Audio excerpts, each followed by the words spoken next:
You're doing stuff up there, you get a camera. He's actually a cameraman. Or Jared and stuff here. Jared's not here, and Gregor, I don't think he's coming anymore. Right. And the youngsters.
Hello and welcome to Goldenacre for match 1 in the semi-finals between Heriot and Carlton. Carlton have won the toss and decided to bat first with Charlie Castle. My name is Khalid Abdul and joining me from Greece is Alex Williams. Thank you, it's a pleasure being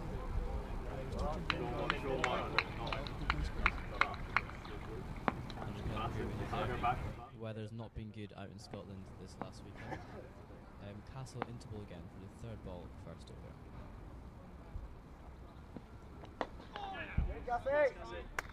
always good to get off the mark there early doors. One out to square leg, and Angus Guy is off the mark.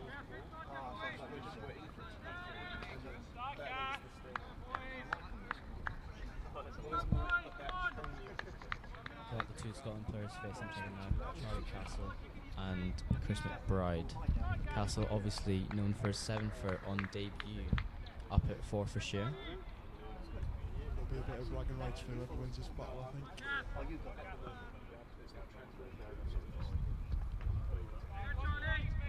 Taking his time.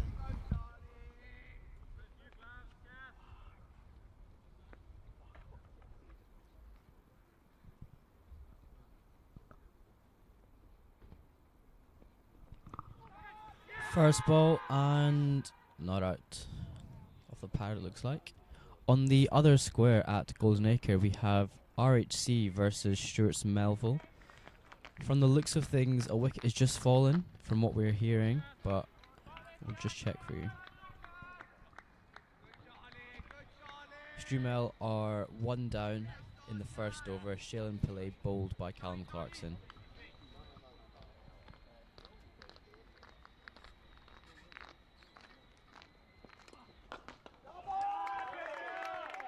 Beautiful shot. First boundary of the day, 4 runs. Over pitch there by Castle, and McBride leans into it and hits a glorious straight drive for 4. Straight past back the bowler. Do you reckon the next one will be in his half? Yeah, I think the next one's going to be around his chin, I think. Like you say, slightly over pitched and absolutely leapt on there. Just what you want early in your innings. Lovely crisp drive for 4.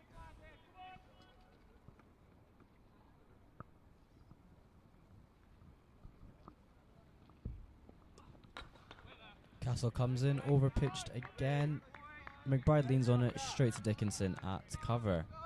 End of the first over, that is 5 off it.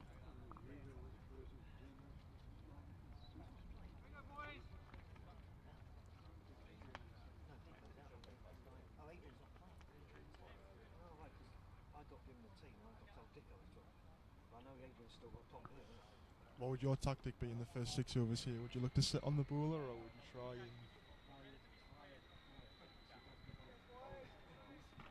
Would you try and sit on the bowler in the first 6 overs given the quality, or would you look to score? How would you go about it here? It is a T20, so you got to go hard in the power play. But with the quality bowling lineup of Heriot's, we got a Scotland opening bowlers here, Gavin Main and Charlie Castle. Be tough to pounce on, but I think that is the way to go, especially here at Goldenacre, where the wicket is known to be a very nice batting wicket. Not as much rain in the outfield, but it will be quick as it's slightly damp.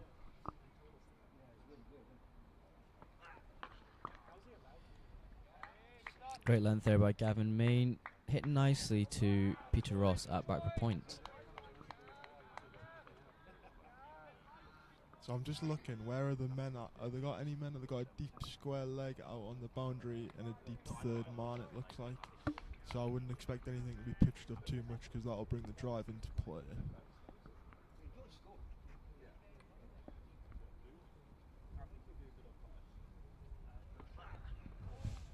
Angus Guy advances down the wicket. Big swing. Looks like to be a shorter run up here for Gavin Main, probably with the dampness around the crease. He's known for much longer run up. But seems to be working well. 2 dots and 2 balls. Here he comes in for the third.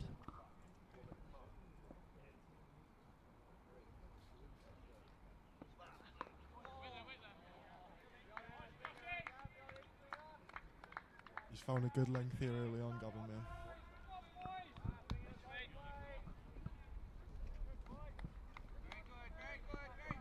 Gavin Main has played 3 matches in the Masterton T20, taken 4 wickets at an average of 17.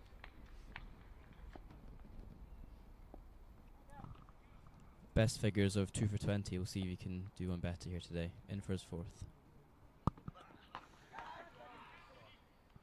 Length ball, tries to pull, caught by Dougie Voas at mid-on, and the first wicket falls for Carlton. Angus Guy departs, Gavin Main with the wicket caught by Douglas Voas. Like you say, just hitting that hard length early on in his spell. Looked like it rushed him there a bit, wasn't really there to try and hit over mid-on. Caught high on the bat and an easy catch.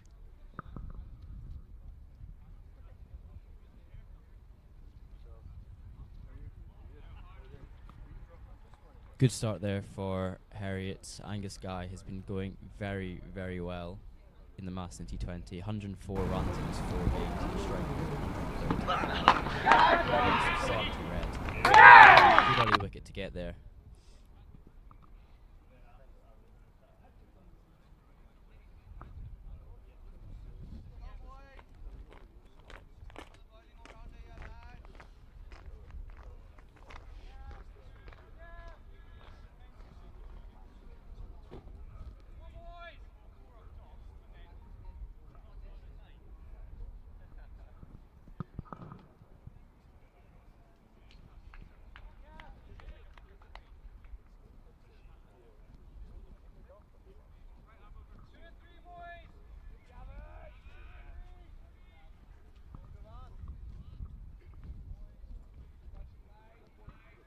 DaCosta strides into the crease confidently. Skipper for Carlton today, as he has been throughout the season. Gavin Main into bowl, his 5th.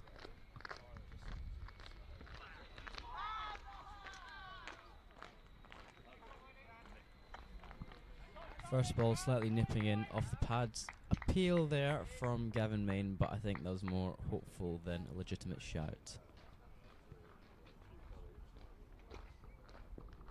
Dan DaCosta averaging 93 in the Masterton T20 at a strike rate of 148. Some heavy hitters in the Carlton top 4 today. Some stats, those. Some stats.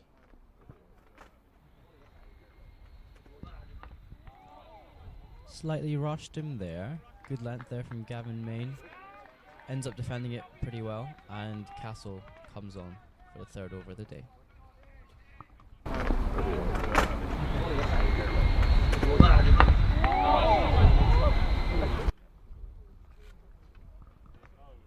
Another wicket has fallen up on the top square at Goldenacre.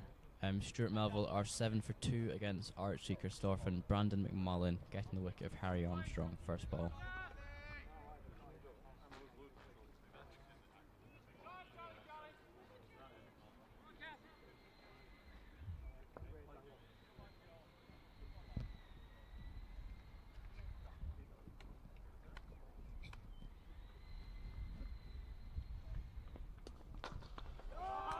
Slightly fuller length there again from Charlie Castle, and Chris McBride helps himself to 4 more runs. Straight down the ground again. Lovely, lovely shot. No, don't. I want you to zoom out. To zoom out on this shit. I want to zoom out on this one. You heard it on that one, but not this one.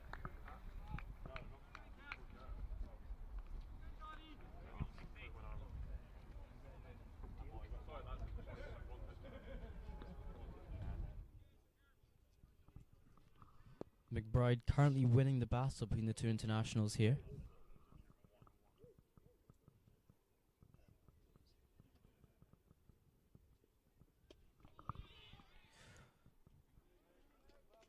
Better length there from Castle. McBride hits it to an empty mid-wicket, and Joe King Hong Gray covers the ground as they scamper through for a single. 10 for 1 off 2.2. I think Gavin Main's showing the way with the length here. I don't think there's any value in pitching it up on the drive. I think hitting the middle of the pitch as hard as possible looks the best way to rush the batters on this pitch. Maybe a bit fresh after not playing any cricket yesterday.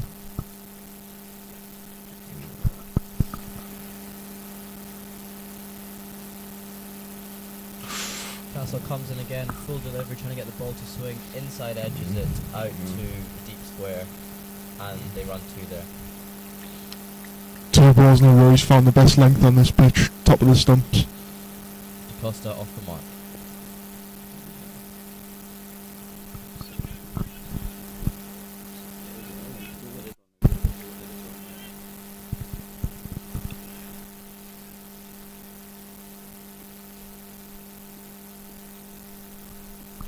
Castle comes again for the 4. Shorter length there, and DaCosta cuts that away for 4. Through backward point.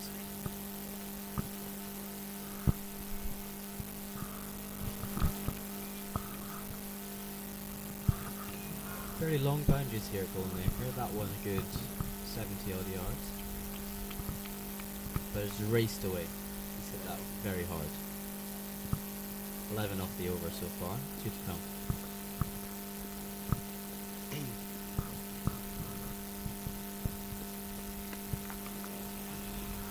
Better length there from Castle. Plays on the back foot to Costa. No run.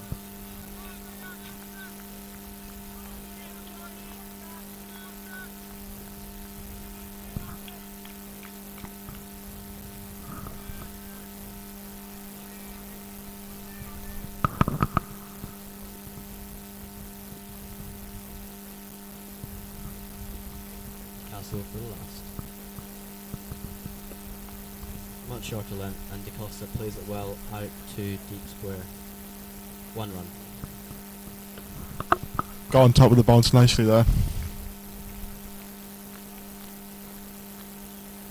I think Carlton will be relatively happy with this start.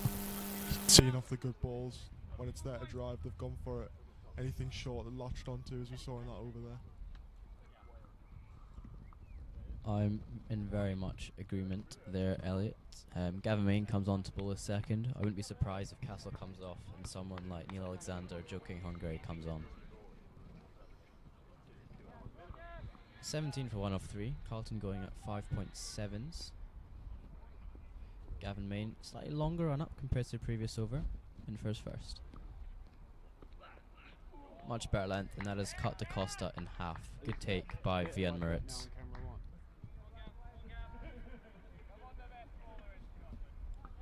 Gavin's really settled into a nice spell here. Finding the right length for this pitch.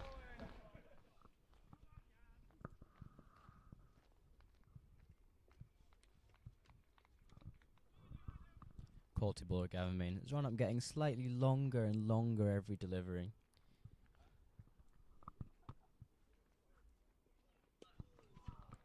Slightly fuller delivery there from the previous few, and DaCosta hits into mid-wicket and they run a single. This will be a good battle, I think. McBride facing his first delivery from Gavin Main.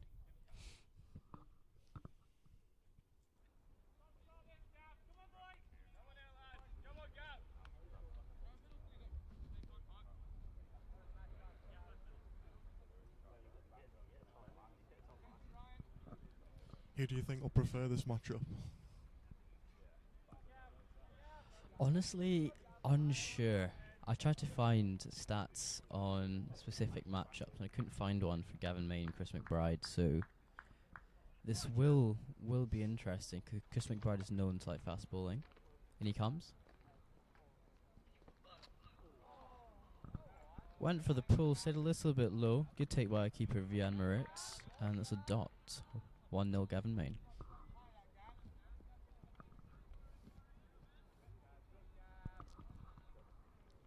McBride has looked very comfortable so far from the balls he has faced. This will be a good challenge. 3 balls to come.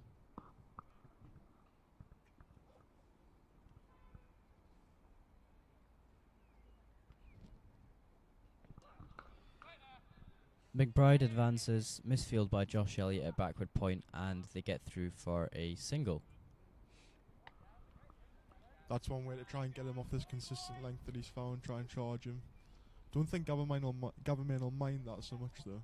Always feeling the game when a batter's charging you, I think.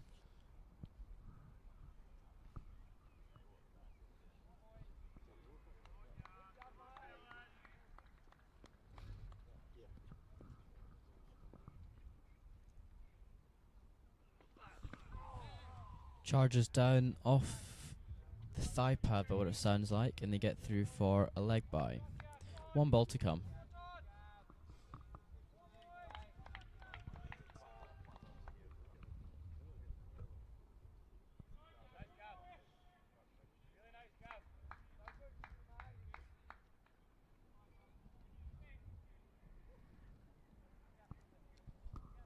Bowling really well so far. Coming in for his last off his second over.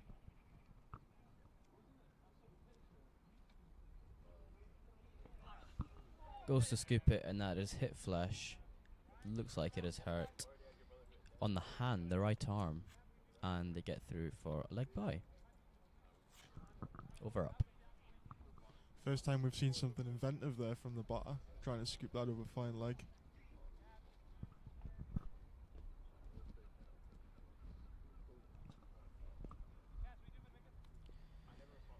Neil Alexander comes on to bowl, Castle comes off. Bowling card just popped up on your screen. You can have a look the difference between the two. Castle going at 8.5s, Gavin Main at a steady 1. Good change here from skipper Lloyd Brown. Neil Alexander, he will pitch it full, hits a really good length and swings the ball a ton. McBride looks like he's struggling with that hand. He's gone away to square leg to shake it off. Not sure if that's going to impact his batting or whether it just needs a couple of minutes for the field to come back. Gavin off that run up is probably bowling in late 70s, potentially early 80s, so that is going to hurt. But a player of McBride's quality, I'm sure he'll shake it off and get going when he faces first ball from Neil Alexander.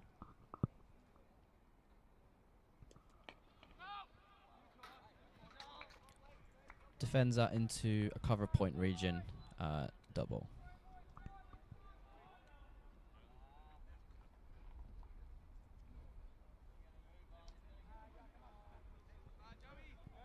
These two trying to settle the innings down after the loss of that early wicket, not looking for too much too soon. See how this partnership progresses, but I think they'll want to take it as deep as possible. Via Mertz getting the helmet, keeper up. Looks like the plan here. Via Mertz standing up to stumps, Neil Alexander. Try and stop the batters coming out their crease to negate the swing of Alexander. Will the bowler be used to the keeper standing up to the stumps? Is that a usual tactic that they use? I think for a lot of the Heriot, well, I say a lot, mainly Joe and Neil, maybe a few others, keeper up is the way to go because they're very skillful in what they do. Alexander in for a second.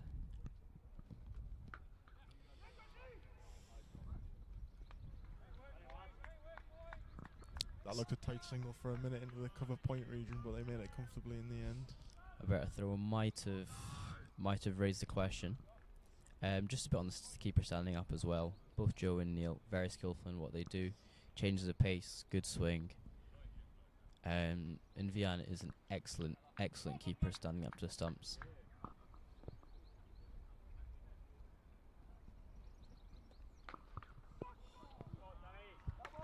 That has raced away for 4. Da Costa helps himself to 1 there. And that is rocketed off the field. 4 runs. This match is absolutely crunched through cover point there. Carlton are 26 for 1 off 4.3.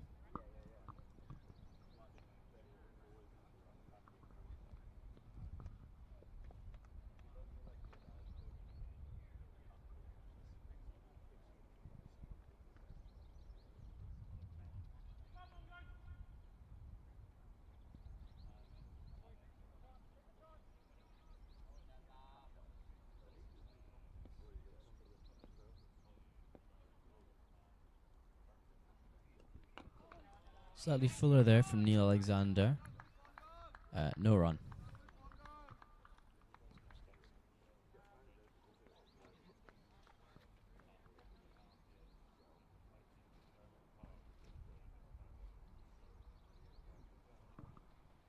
Neil has played 2 matches in the Masterton T20, taken 5 wickets at an average of 11, economy of 6.88. Sure you'd want to do better today. Slightly fuller delivery, chipped it to mid-wicket, caught by Charlie Castle, and Da Costa has given that away. He was looking very, very good out there. Thrown it away. That is 26 for 2 off 4.5. Neil Alexander gets the big one. Yeah, that feels like a big wicket for Heriot. He was looking so comfortable, just hit a lovely cover drive there.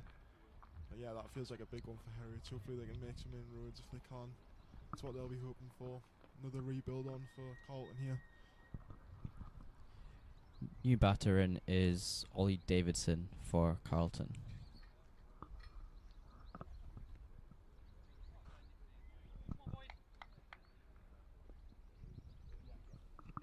Ollie Davidson just the 1 game so far in the Masterton T20s, but going at a strike rate of 171. So expect some fireworks.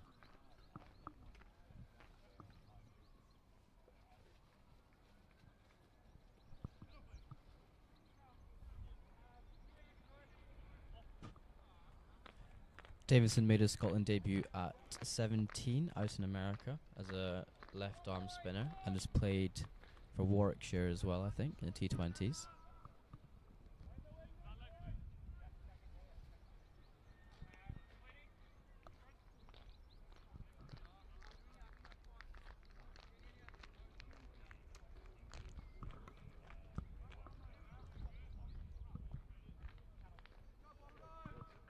Brother of Jasper Davidson, Scotland seamer who plies his trade for Grange.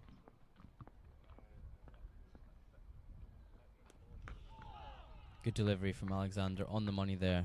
Dot ball to finish up the over. Gavin Main on for his 3rd.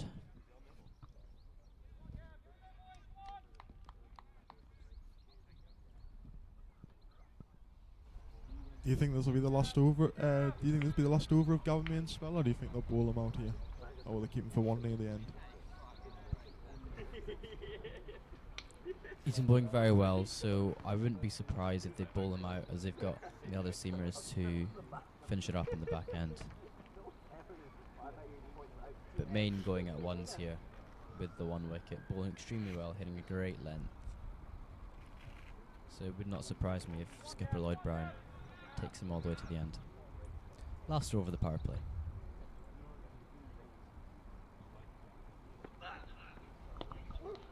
Wide ball, great stop by the Emirates there.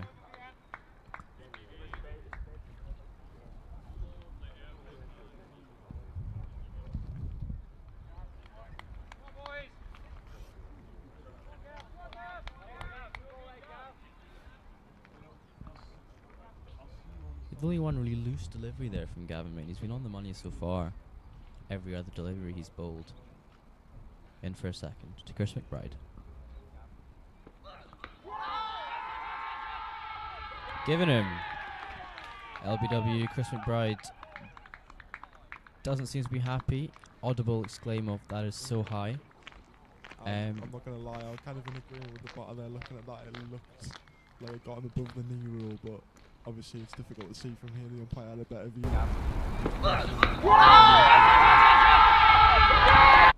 Umpire pretty quick to give it, but no complaints from the Heriot's boys. 27 for 3 are Carlton, 5.1. Big wicket of McBride gone, 11 for 11. New batter in is Aaron Pillai.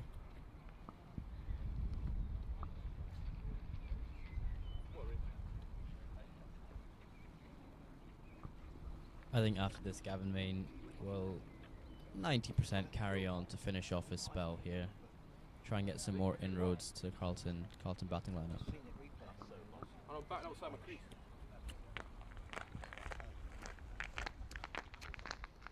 What are your thoughts on the Carlton batting lineup? Do they bat a long way down?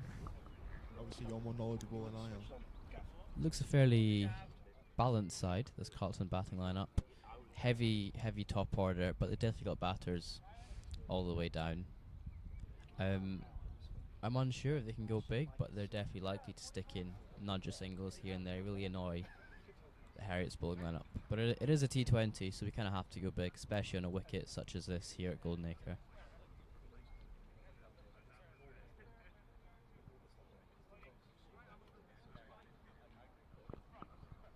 Just to touch on the top square game, semi-final 2, Strumel versus Christopherson.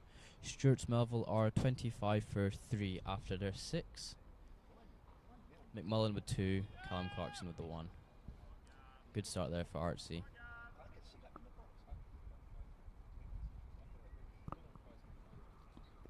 Gavin Main in for a second.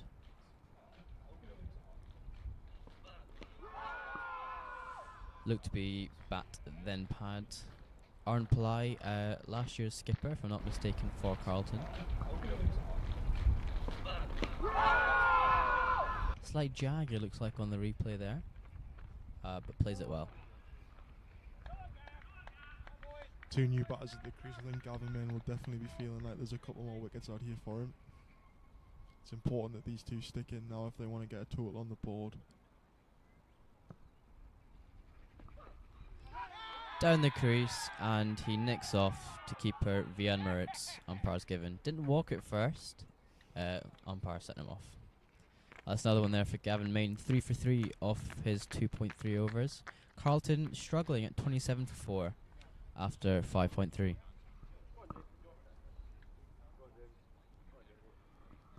New batter in is young'un James Stronach.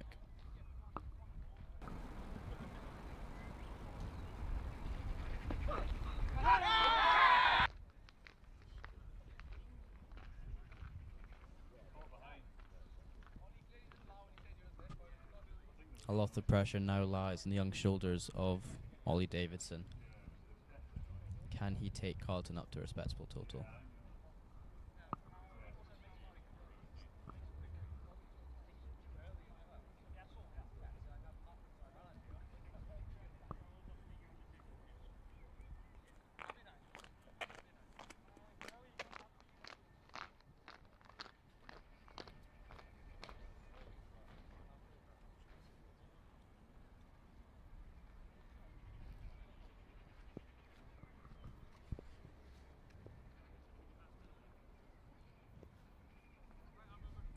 James plays his cricket at the under 17 level for Eastern Knights.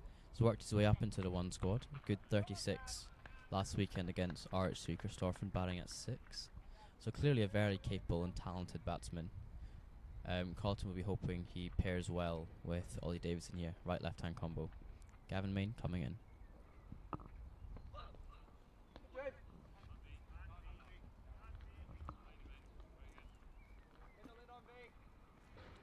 Decides to leave that one.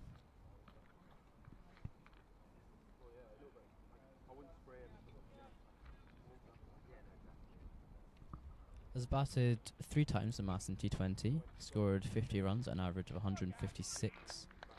So batting pretty well. High score of 28 red. Gavin Main in for his 5th. Looks to be a touch too quick there. Not really knowing what to do with his feet and misses it. I think Gavin Main smells blood here. Yeah, absolutely he does. You've got to keep him going after this over, I think. Looking dangerous, beating both edges of the bat, which is always what you want to see as a bowler. Takes his total up to 7 wickets in the Masterton T20.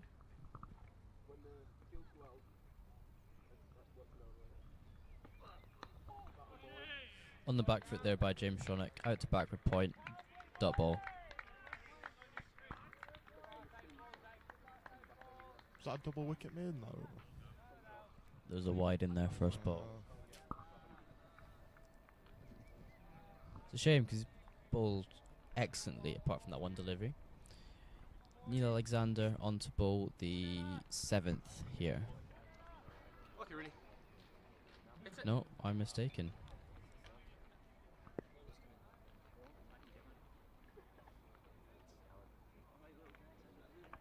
Neil Alexander is to continue, keeper standing back. Heriot decided he does not want to stand up. New batter in the crease, see what he can do.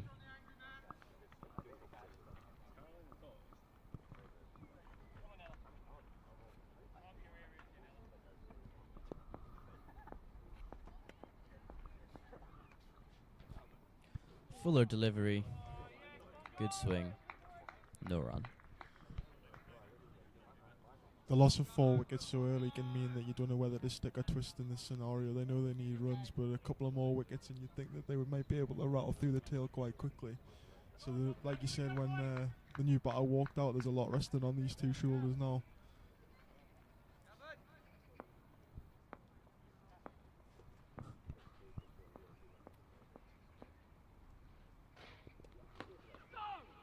Dot ball again, 100% agree there, Elliot. Especially on the shoulders of Ollie Davidson, being the experienced one out of these two here. Has Scotland caps under his belt. I think he's the Carlton's pro for the season. This is what he gets paid to do.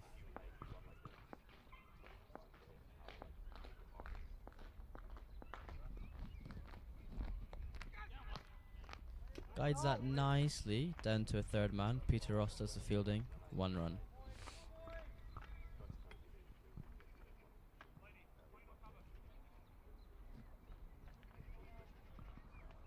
(28 for 4) after 6.3.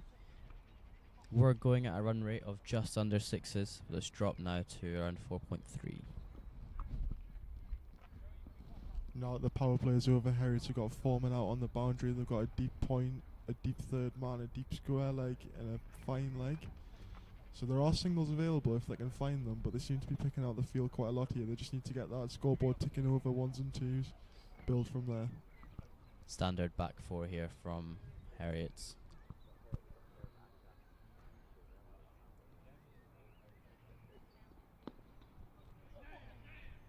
Fuller delivery off the pad, it looks like. 1 run, leg by.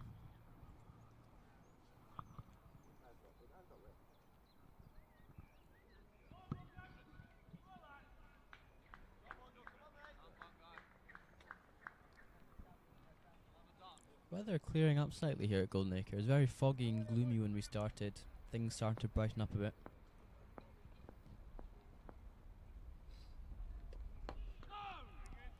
Another dot ball from Neil Alexander, bowling well this over. Dot, dot, 1, leg by, dot. 1 ball to come. The ball looks very difficult to time off that hard length. We've seen a couple of guys get out to the short ball that kind of catches that have just popped up, but once it's been over pitched, they've latched onto it. So it seems like that middle of the pitch is the way to go from what we've seen so far.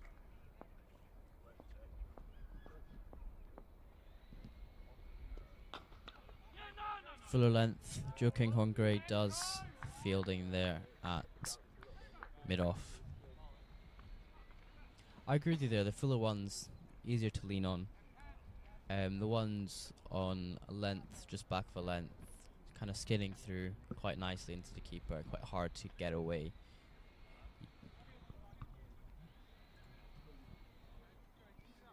No one really got going off the mark here. All around 100 strike rate. Angus Guy 1 off of 7. McBride 11 off 11. Dan DeCosta 12 off 12. Aaron Pillai none off 2. I wonder if McBride's calmed down in the dressing room yet. Seemed very upset with that LBW decision. We've all been there. Change of bowling here. Charlie Castle comes on from the south end here at Goldenacre. Maybe they're saving Gavin Main for the end, but he's bowled extremely well so far. Great spell. Castle into bowl.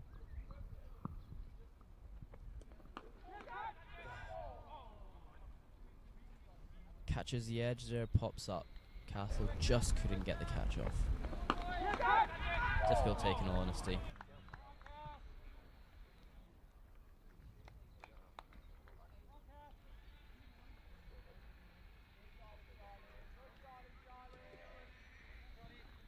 Castle was slightly overpitched in the first couple of overs, so now that he's come back on from the other end, he'll be looking to hit that hard length just as he did in the first ball of his spell there.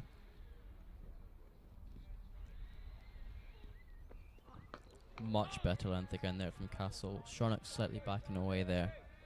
None of the first two. Already signs of much better length he's hitting here compared to the over pitch ones. I mean, it makes sense. He's trying to swing the ball, get it doing something, but just too easy of a batter, the caliber of McBride. Much better lengths here from Charlie Castle. Do you think the ends would have had anything to do with it? Bumper there, wide ball. I think so, yes.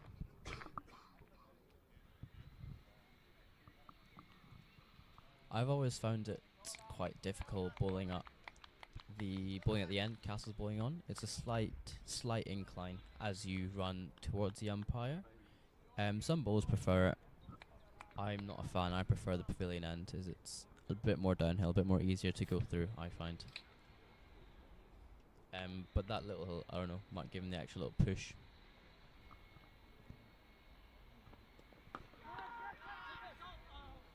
Up into the air, just falls short of James Dickinson at cover there. Castle, a really nice length, settling in very well here. Seems to have found his groove in his second spell.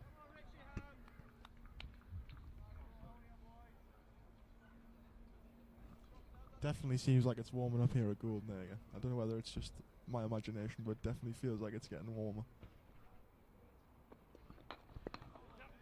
Fuller delivery there. Shornock helps himself to 2 runs. No sun peeking through as of yet, but the temperature has raised a little.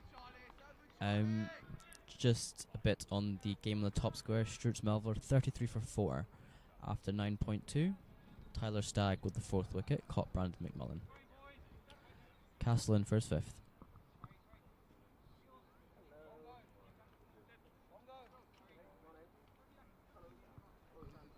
Dead bowler, slight changes of field as third man Neil Alexander has been told to come a little bit straighter, a little bit finer. Maybe just to stop him chatting away. I don't know.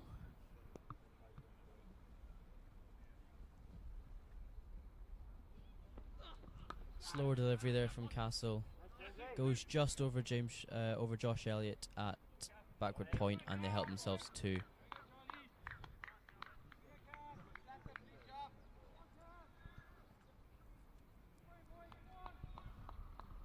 One ball left in the over.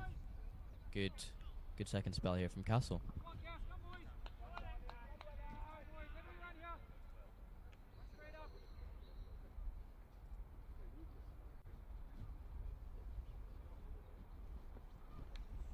Full delivery, catches the inside edge down to fine leg. Joe King Hungary does a clearing up, and they scamper through for a 1. 5 off the over. Castle 22 off his 3.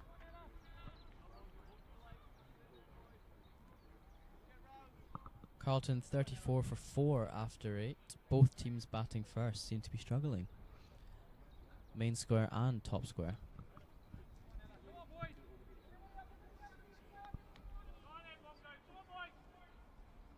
I did find it a strange decision at the toss to win the toss and bat, but I don't know whether team on the top square won the toss or not, but certainly here it looks like chasing might be the way to go.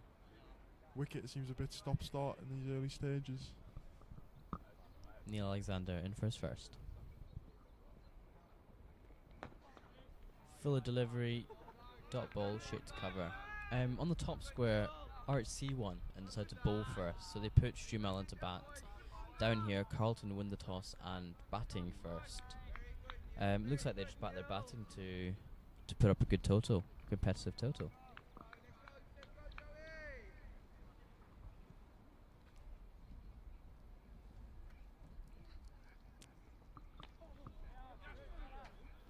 Ugly swing there from Stronach, and he gets away with one there. But yeah, Gavin Main has been on the money so far today. He has rattled through Carlton's top order. Neil Alexander slightly nipping away there. His usual is the outswinger, and he's got one like a wobble seam that nips in, which I think is his wicket delivery normally.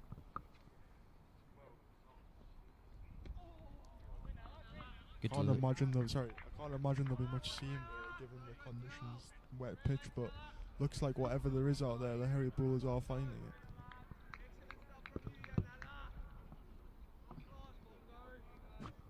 Pitch has been undercover for over 24 hours as no game was played yesterday here at Goldenacre.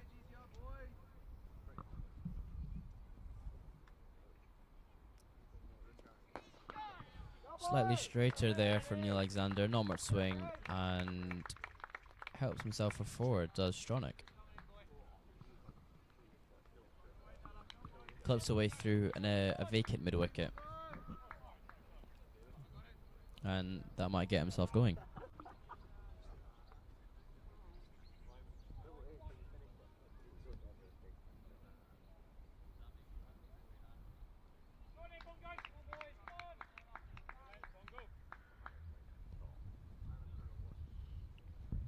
What will the bowler's response be here? Back of a length, just outside the off stump, and cut away down to the deep third for a single.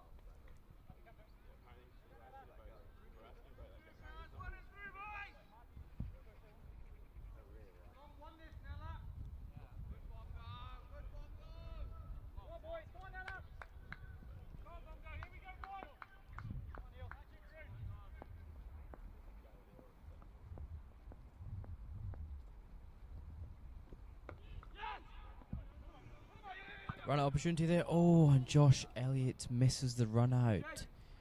Goes over the stumps. Ollie Davidson seemed to be very, very out of his ground there. Had one stump to aim at, to be fair, but a man of Josh Elliott's calibre should really be hitting the stumps from that distance.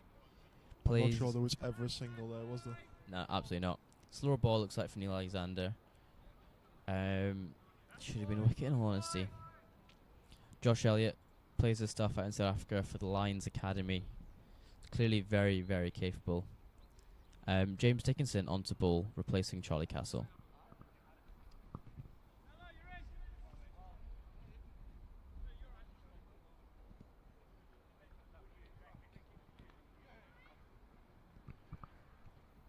First sign of some spin today.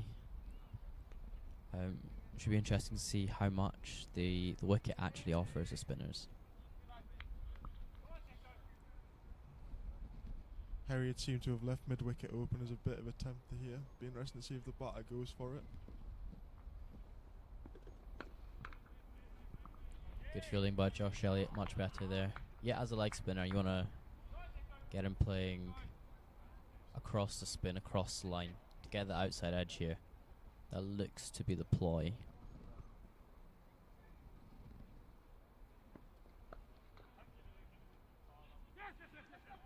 Slight misfield there by Charlie Castle at backward point, and they get through for a single. Davidson on strike.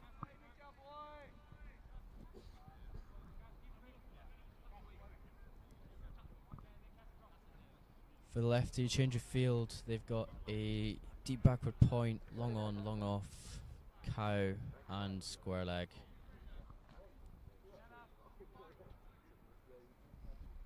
How many are you allowed outside the circle at this point in the innings? Is it 5? I think it is 5, so we should be fine. Big leg side here. Trying to get him to play the big shot, caught on the boundary.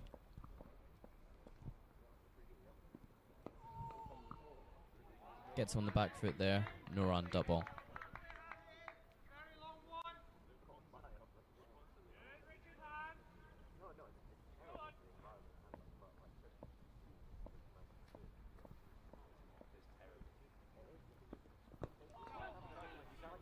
Chips it into the empty mid-wicket region and they get through for a single. Good attacking fielding there by Josh Elliott and Gavin Main. James Dickinson played 4 Masterton T20 games, 3 wickets, economy of 5.47. Same field for the right-hander. Deep point, long on, long off, cow and square leg. Chips it into that mid-wicket, mid-on region, and they come through for a single. Good singles here by the Carlton batters. Looks to be landing the leg spinners well early doors here.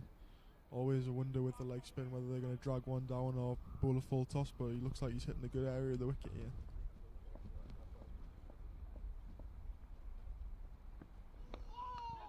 Good area again, squeezes that off his legs and they come through for a single. 4 off the over.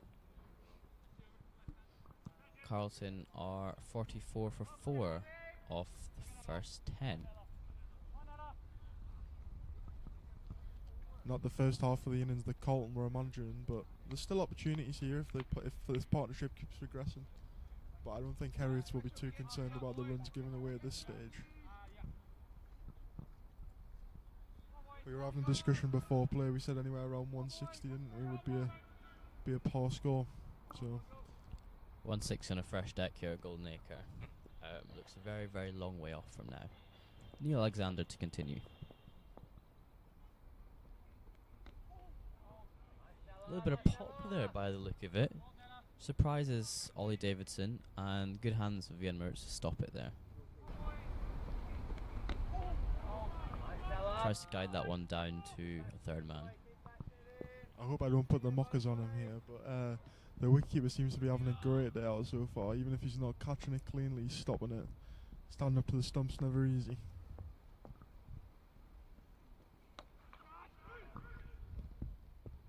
Good fielding out there by Ryan Brown at square leg. Ploy was almost on. Short ball pulled out to a deep square, but he does well to collect the ball. They come through for a single. Change of field for the right-hander Shonik. Mid-on is, we've got long on, sorry. Long on, like a deep mid-wicket, third fine, and deep cover.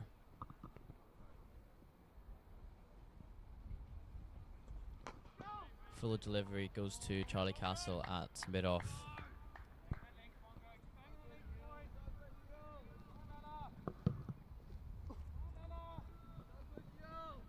Just finding the field a little bit here at the moment, Carlton. Not really rotating the strike as much as they would like at this stage.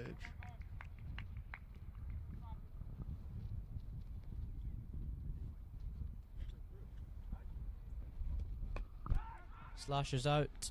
Great take by Josh Elliott at backward point, and Stronach has to depart for 12 off 20. Good bowling there from Neil Alexander. The Heriot's boys really, really putting the pressure on. It looks now it is time for a squeeze. 45 for 5 after 10.4.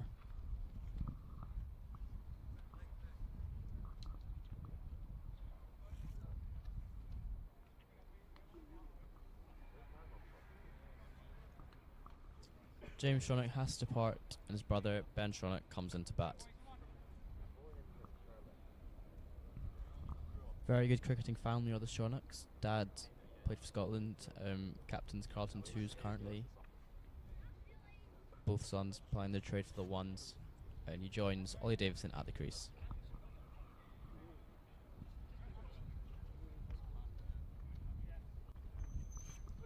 Neil Alexander, 2 more legal deliveries allowed. He's going for 3.3, 2 for 12.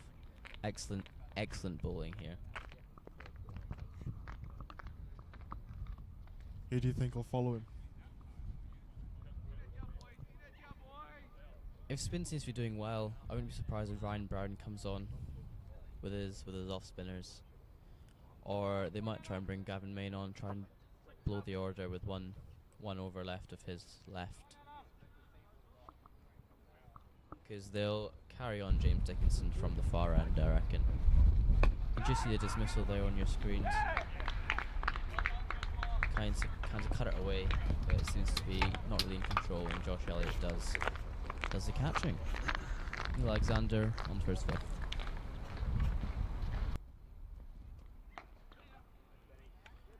Shot there by Ben, off the mark as he hits it out to cover for a single.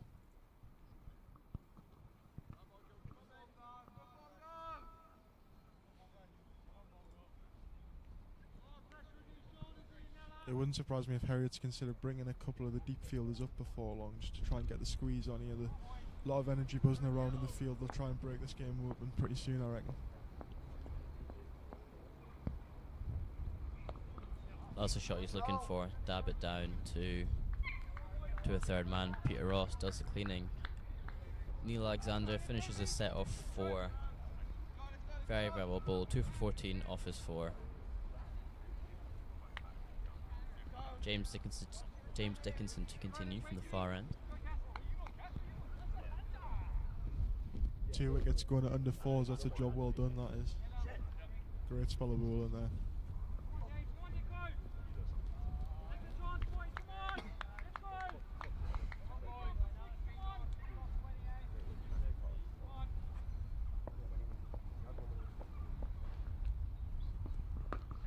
Big shot there from Ollie Davidson, and that has gone for a very, very big 6, my ad. It's a good 75 yard hit there. Heavy ruler was in danger there.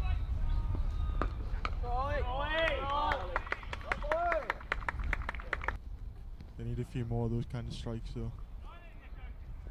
Many more to get up to that 160 mark. Same field as last over. You got a square leg, cow corner, long on, long off. Didn't Cover look right there. that short live, but he was onto it in a flash, wasn't he?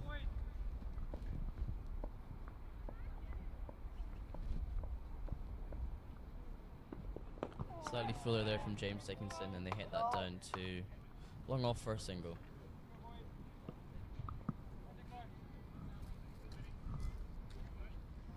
He's not one to be put off by getting hit, James Dickinson, so he's done well to recover there. The single.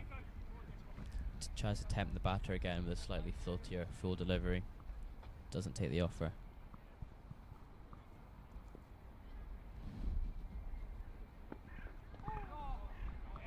Good length there from James Dickinson, dot ball.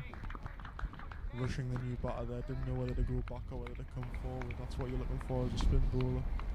Beating him in the length.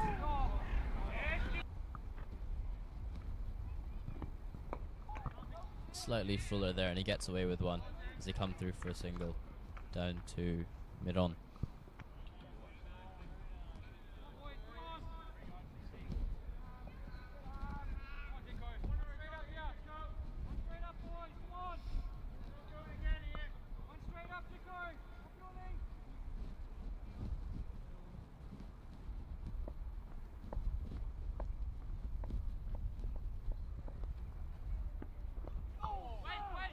Good delivery there. Goes for the sweep shot, sort of under edges it down to short fine leg, dot ball. 8 off the over so far from James Dickinson. 1 ball to come.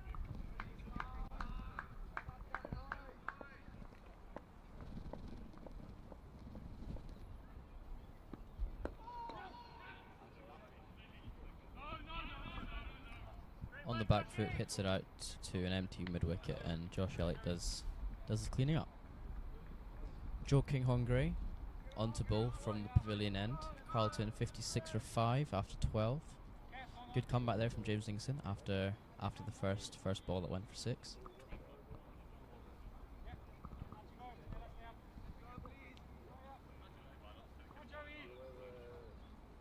What can we expect from the change of bowling? What you can expect from Joe Kinghorn-Gray is change-ups.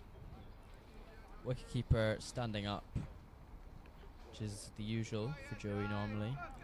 Very good with the slower ball, changes of pace. I mean, he's a quick bowler in general, to be honest, but Will he look to hit a hard length, or will he look to try and pitch it up and get anything he can out of the wicket? We'll find out. First ball to come. I don't think that's what he's looking to do, but they come through for a single. Probably the better option, actually. Get the new man on strike. No, he tends to hit a hard length. They'll be coming up top of the stumps, changes the pace. Very, very skillful, very clever bowler. I think that was the definition of a loosener there.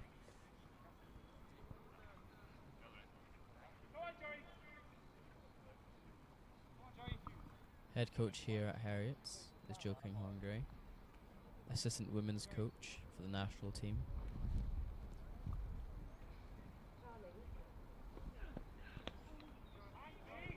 Good hands there by keeper Vian Mertz.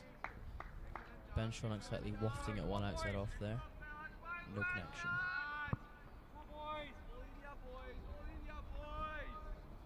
It's so tough to know what the batter's thinking in this kind of scenario. You know that you need to stay in there and bat your overs and see what you can get, but in a T20, every dot ball just feels like a waste of time, really. Great shot. I think that answers your question there, Elliot. They go on the attack and they come through for two. As they say, the team that faces the most dot balls tends to lose a game.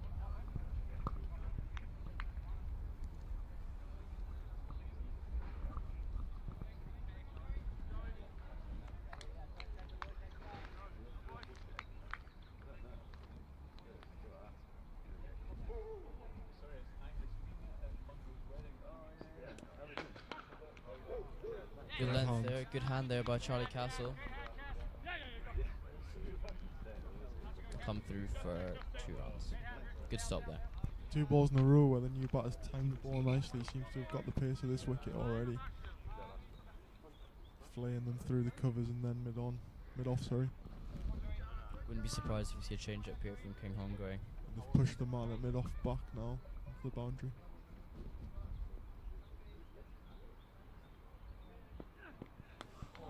There is a slower delivery. Inside edge, down to fine leg. Is that a back of the hand slow ball? Looks like a cutter of sorts. His standard is the leg cutter, I'm pretty sure. Which is very good at. But you can see how he gets Skill set. a truckload of wickets.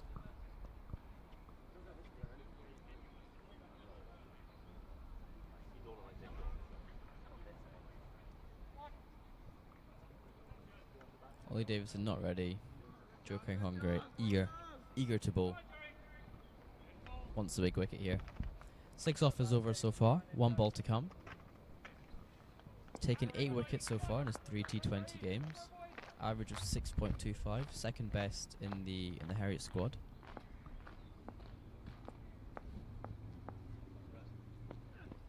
Bowled. Yorker there. Well played, actually. Jam the bat down just in time. You've got to keep those balls out there, not much you can do with them. Good over. James Dickinson to continue from the south end here at Goldenacre. Oh no, he's not. I take that back, I apologise. Ryan Brown on to bowl. Off spinner here. Hasn't taken a wicket so far in the Masterton T20s. Economy of 5.8 from his 4 games. Seems a bit harsh. I thought he came back well in the last over after being hit for 6 first ball. I agree. Chop and change, don't want the basket too comfortable, I imagine. These two look like they're ready to go at any point now. Seem to be hitting the ball harder in the last over. You know that they're in desperate need of runs here.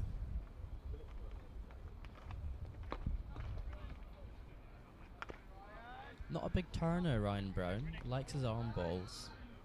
And occasionally has one that grips and sticks. There's high up in the air. Castle takes a catch at backward point. Shornock out. Seemed to have thrown that away. He was looking very, very nice when he was batting. That one seemed a lot more kind of, not tossed up, but a bit slower. A bit more flight to it than the first delivery. Looked like he got the toe end of the bat really, straight up in the air, the backward point.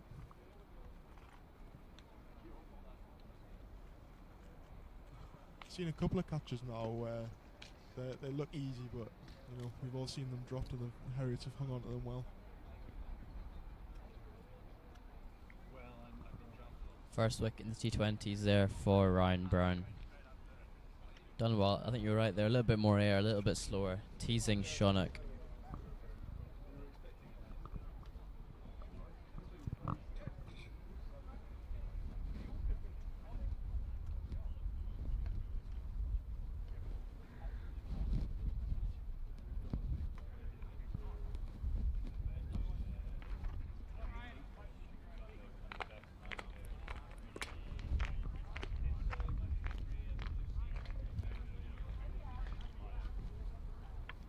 Harry Simpson into bat, not played a T20 game this season so far in the Masterton.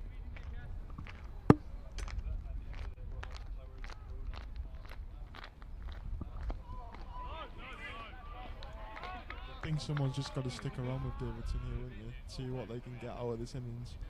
Feel like if he goes, then the innings could be wrapped up pretty quickly for not much more. Agreed there. Ollie Davidson is the man as the anchor. Everyone's got to be working around him there. 62 for 6 after 13.4.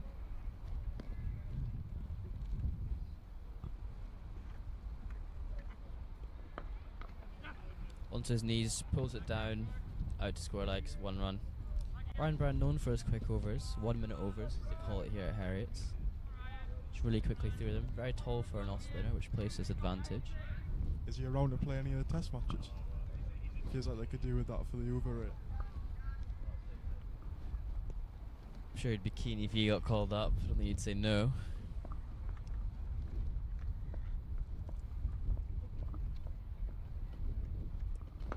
Slightly quicker one there from Ryan Brown. Davidson deals with it well, hits out too long on for a single. 64 for 6 after 14. Just a comment on the top score game.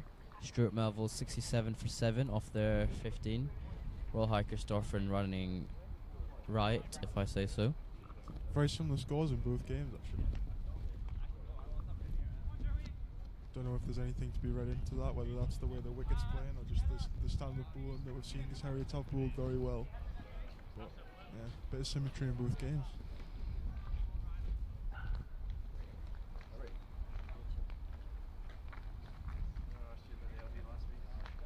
The first hint of sunshine here at Goldenacre. Love to see it. Joe KG on for his second. Fuller there, off the hip. King Hungary collects it himself. Ollie Davidson, 1 run. Do you think there'll come a point if Ollie Davidson's still there where he starts farming the strike, or do you think he'll trust all of his partners?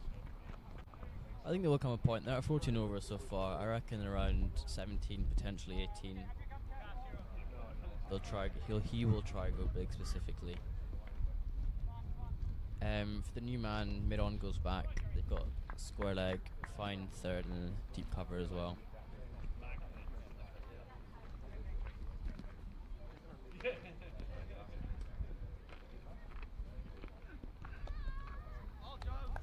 Wide ball calls the umpire. Joe not happy with that call.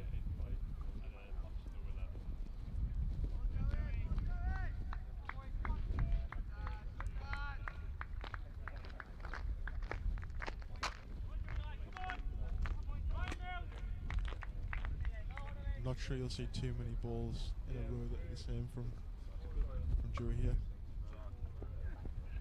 You might be right. There you go. Sort of gets it past Vian. Dougie Voast as well, fielding there at third man. 1 run. Very tight here so far, the Heriot's bowlers. Apologies, people. Our tent has just fallen over. Only 5 extras so far. 3 leg byes, 2 wides. Bowling quite well. Anyway, Well, sun's out now. I don't think we need the tent.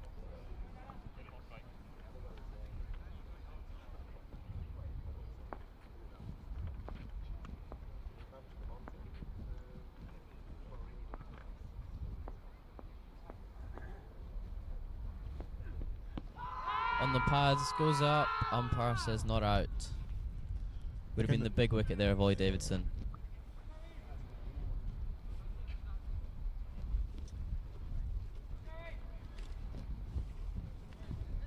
I can only assume that that ball pitched outside leg because it looked like it was pretty adjacent from where we're sat. As the tent is being pegged into the ground.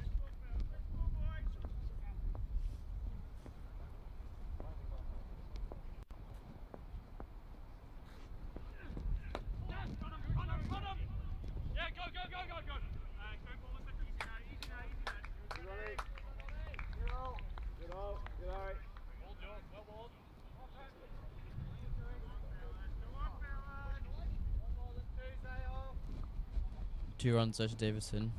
plays it into the empty mid-wicket area. And they scamper through for 2. 69 for 6 after 14.4. Davidson on 18 here off his 23 so far.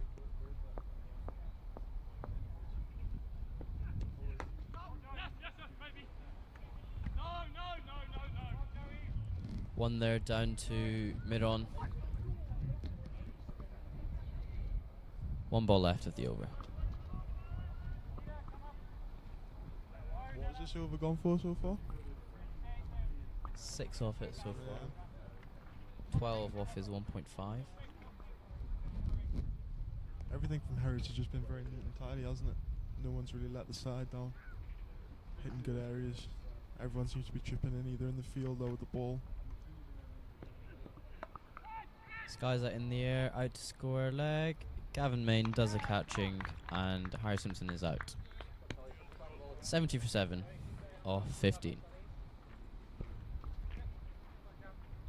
Again, another kind of into the wicket delivery there. Not timed on the pull shot. Seems very disappointed with that, but they probably need to do something at this point in the innings. No, they can't just sit there. Fairly conventional catch there for Gavin Main. You wouldn't really expect anyone from any of these teams to drop that, to be honest. Quite straightforward. Simple take, done well. Good I think cricket. he would have been getting some stick in the field if he'd have dropped that one, wouldn't he? I think you'd been getting a bit more than some stick in the field, in all honesty. Ryan Brand to continue from the south end here at Goldenacre.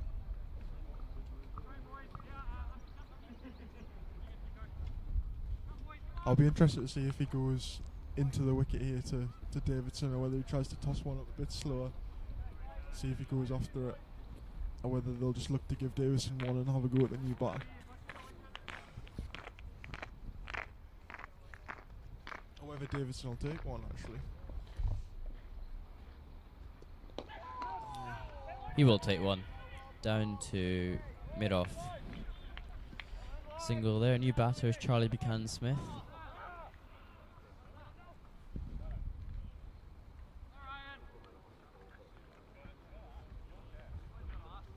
Another one who hasn't played T20 so far in the Mastertons for Carlton.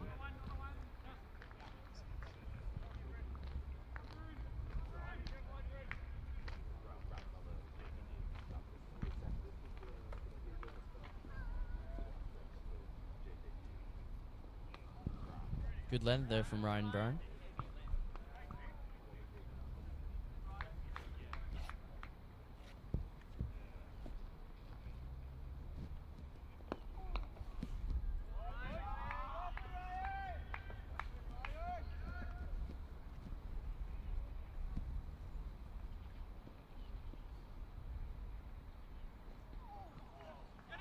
Well bowled there from Ryan Brown. Just Buchanan Smith inside out there. Good over so far. The 1 minute over is still on the mark. 1 dot dot dot. 2 to come.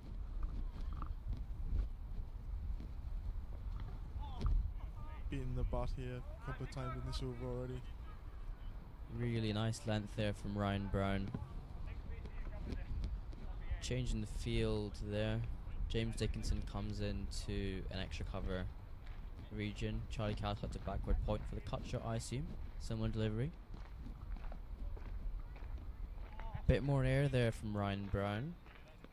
And that is over up. Just the one off it. It must feel so hard not to feel rushed as a batter there. You know, you're just about, you've faced the ball, you're just backing away a square leg, or you're looking at your pad or whatever, and you turn around and he's at the top of his mark ready to go again.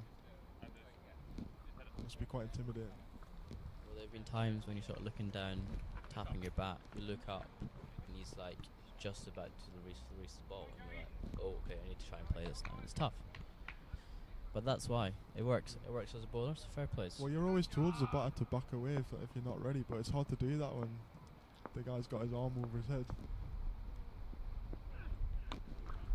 Ollie Davidson hits that for 6.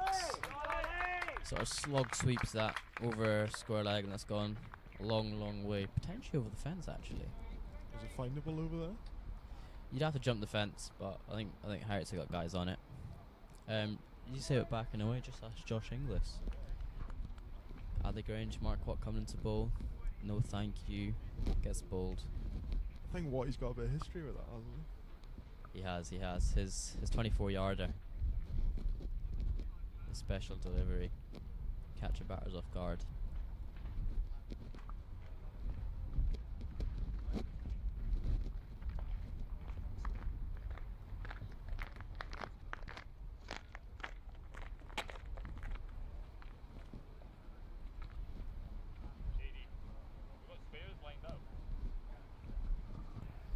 Just as we're looking for the ball, Matt Armory comes on for you. Davidson is still top batter here, 26 off his 26, really playing the anchor role. Gavin Main, pick of the bowler so far, 3 for 3 off his 3. So what is the maximum amount of games you can play in the Masterton after this stage then? Masterton. Well, the way the Masterton works is you have 2 groups of 4 or 5 teams, and the top 2 go through to today's finals day. So in one group was Heriot and Christopher, and the other group was Carlton and Stuart's Melville. Last year's winners, Grange, went out in the group stages. And then, so they play those games, and then it comes to this finals day. Play the semi-finals, play the finals. Then from here you go to the Cricket Scotland T20 finals day, where you play teams from the west and the north. And then the winner of that goes to the European Cricket League in February.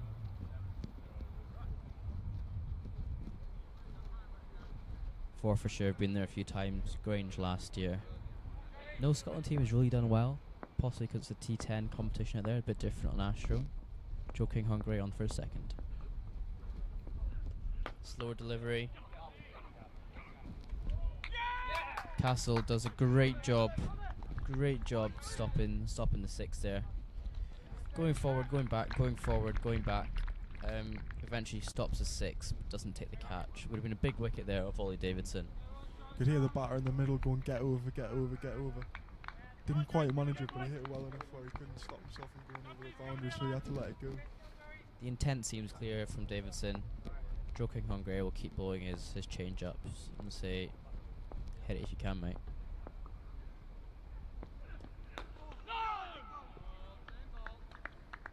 I get the feeling if King On gets him out here, he might give him a little bit of a send-off. I think a little bit of a send-off is an understatement. Loves the celebrations, as Joe. Playing against Carlton, I would not be surprised if the arrow celebration comes out.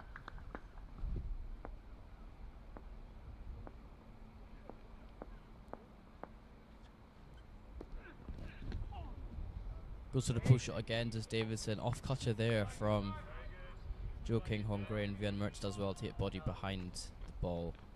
Dot ball. That seems to have hurt Vian. Hit her front and square in the chest. Everything for the team, I guess. He'll have a nice ball mark there when he takes his top off later on, I think.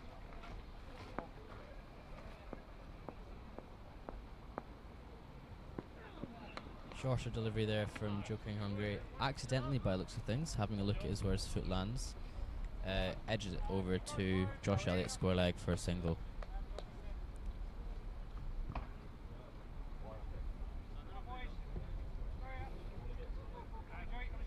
Just going back to the T10 league, am I right in thinking that that's where Mark Watt is at the moment? He came out? Different T10 league, but him and Matthew Cross out in the Caymans, earning some cash money. I'd rather be a Goldenacre, I think. Another slower ball, good fielding there from Ryan Brown at backward point, single. Not sure, the Caymans sounds pretty good. Caymans does sound pretty good. Yeah, Weather hot, getting paid to play some cricket. Beaches. I think the intent was definitely clear in that over though, wasn't it? They're looking to get on with it towards the back end of this innings now. 81 for 7 off 17. Ryan Brown to continue. On for his third over here. Gone for 3 runs so far, just the 1 wicket. Bowling really, really well. You'd think for Carlton a single's the order of the day. Single, get Davidson on strike, and then Davidson go big. More players.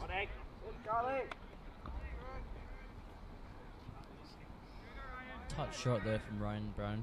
Buchanan Smith is able to go on the back foot and sort of punch it down to square leg mid wicket. You'd think Davidson's got to be looking at about 110 here after the last 3 overs. I reckon so. 110, somewhat respectable for Carlton. Something to defend. Intent is clear. Tries to put that one away. Castle does his fielding out at Cow Corner. So you think Gav Main will come back for 1 over of the last 2? I reckon he'll bowl. Yeah, won the last 2. That's correct. Shot. That is... Oh, unreal fielding there from Lloyd Brown, skipper Lloyd Brown. And they come through for 3.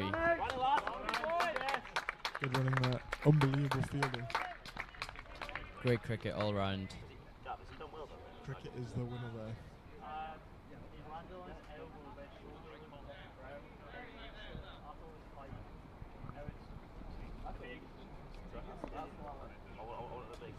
Lloyd Brown, ex-South Africa 19s, knows how to play cricket. Ryan Brown coming around the wicket to Davidson. Goes for the reverse, and that looked awfully close. That is the option. You have two points sort of for him, so anything over, it's most likely going to be 4 with a decent enough bat on it.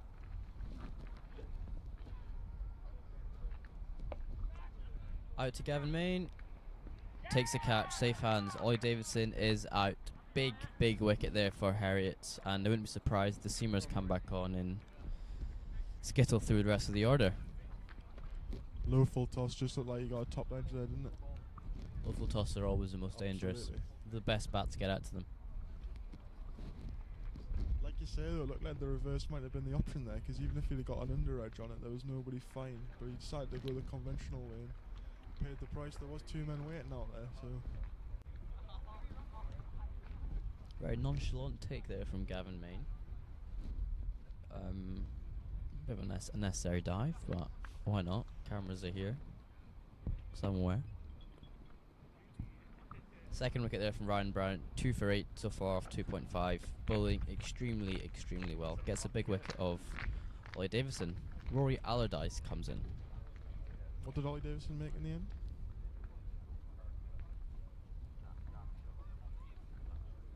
.30 off 33 at a strike rate of 90.9. It was needed, in all honesty. They needed that anchor, and he was able to provide that. So hopefully these two can go big. That's what's needed really for Carlton to get to that minimum 100, 110.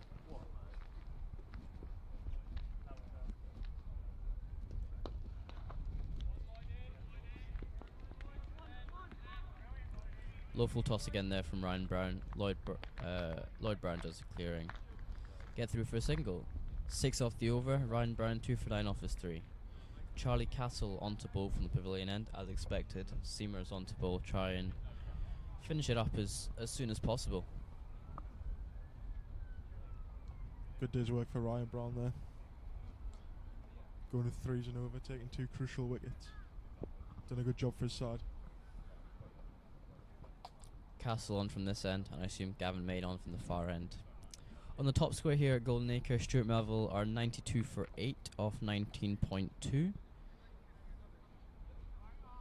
Everyone's sort of contributed there with the ball. Callum Clarkson 2 wickets, Brandon McMullen 2, overseas Tyler Staggs 2, and then Anthony Dunford and Kessajad just the 1 each. Very tidy bowling there, only 2 extras, 1 leg by, 1 wide. There can't have been many extras in this innings given the way the wicketkeeper has kept wicket. Just 6 extras, 3 wides, 3 leg bys.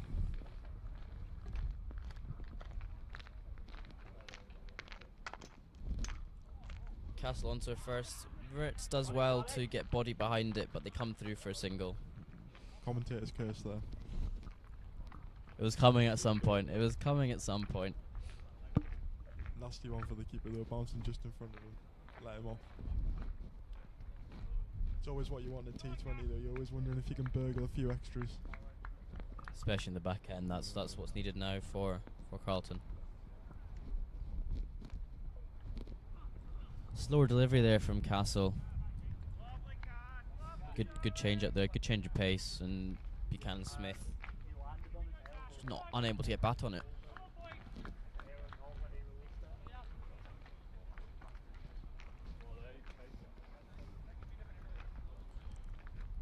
Looking at Castle's economy rate, it looks like he's the bowler that the Carlton team would look to target going at just under sevens, but I actually feel like he's bowled a bit better than that.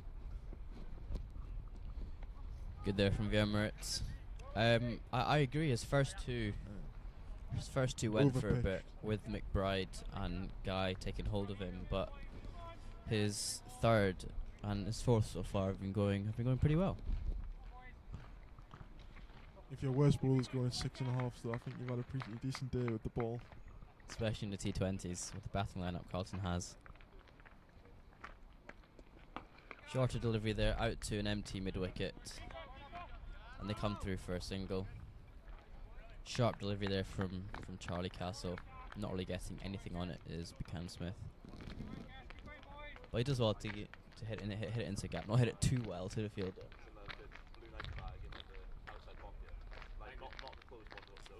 Okay, thank you.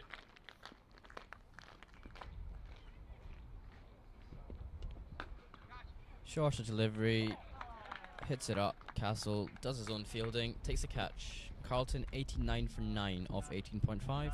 One more delivery from Castle. Again, another illustration of what we've seen all throughout this innings. Middle of the pitch, hitting the deck hard. Seems like it's just so difficult for the batters to get a piece of it, really. I mean, obviously in the lower order you wouldn't expect them to be flashing them out of the ground, but just didn't look like there was any time in there. Similar dismissal to Angus Guy in the first over. In the second over, apologies, where it just rushes him a bit high on the bat. Not really anything on it and goes straight up. I'm not sure the tail like facing deliveries that hit them in the chest either, do they? Not sure many batters do, to be honest, apart from like a Ricky Ponting or something.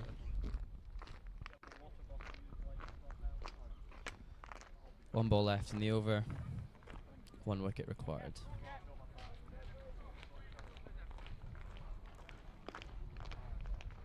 Allardyce out for one of 3 deliveries. Jamie Beattie is a new man in. Castle would want to get a wicket here to help his figures.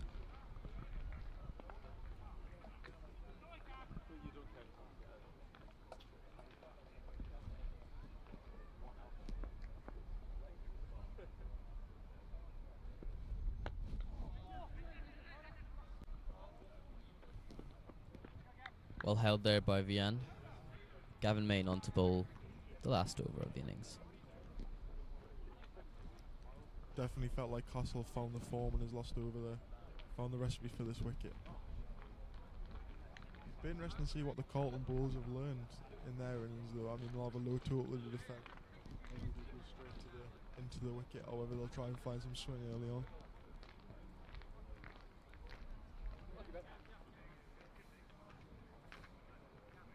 Carlton's main bowlers are their spinners, Ollie Davidson left arm offies, Rory Allardyce and Aaron Pillai with their right arm offies. You got Chris McBride providing some seam.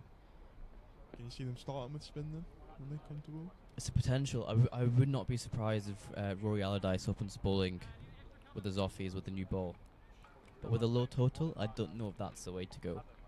Especially with just 2 men out.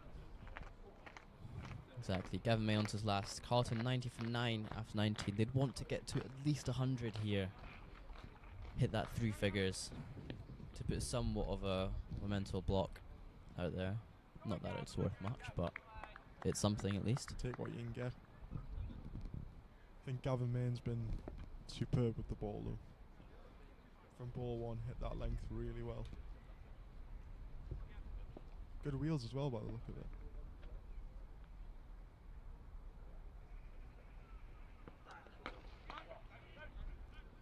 Good stop there from Castle at cover. One off it. Gavin Main's obviously one of Scotland's quickest bowlers. Him and Crystal from the Grange. But with a full-time job now, it's hard for him to get time off to commit to the internationals. Clearly very, very capable still. Is able to ramp it up when he really wants. How old is Gavin Main these days?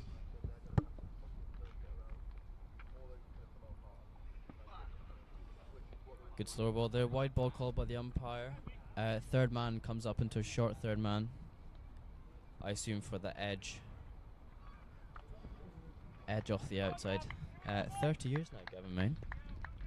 In his prime. Yeah, that's what I was about to say.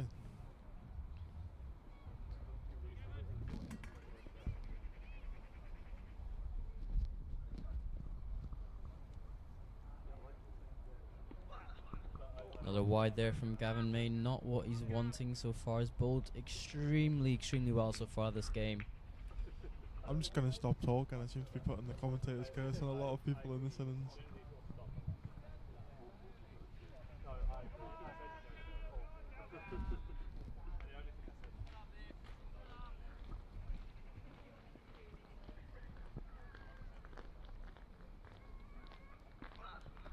Another slower ball from Gavin Main there. Cut away from Buchanan Smith. And they come through for a single. It's like a tennis shot, that. Yeah.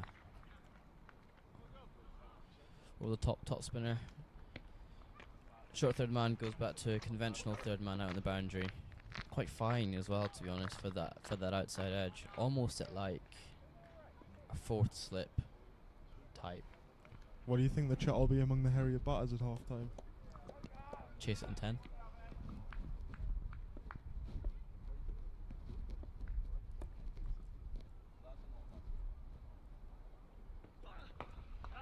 Out there, James Dickinson doesn't go for the catch. One bounce into the hands, a backward point. So you don't think there'll be any of this? Use all the overs if you have to. No. Sell on the good bowlers. The way Heriot will go about it is they'll try and go hard at the start, really break the back of a fairly small total. It's obviously a risk, but that's just the way they go about things. That's how the way they play their cricket. You'd think if one person gets 30 or 40, that'd be game over, wouldn't you? Agreed. Gavin Main not happy with his run up there, getting shorter and shorter. It's probably less than half his usual run up, in all honesty. He's normally just outside the 30 yards circle. I wonder if that has any impact on his pace.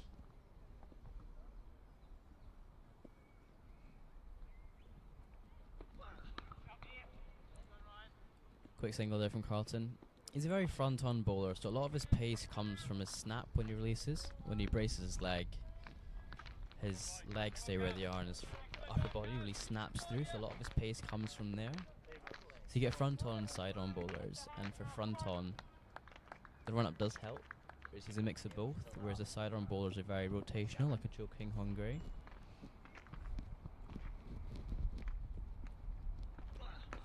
Full toss there, just misses.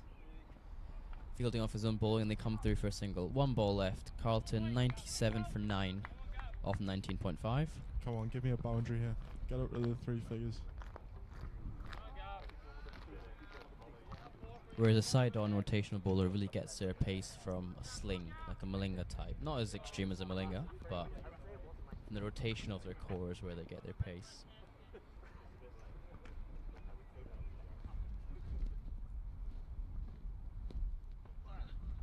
Full delivery dot ball, and that is the end of the first innings. Carlton finish on 97 for 9 off their 20.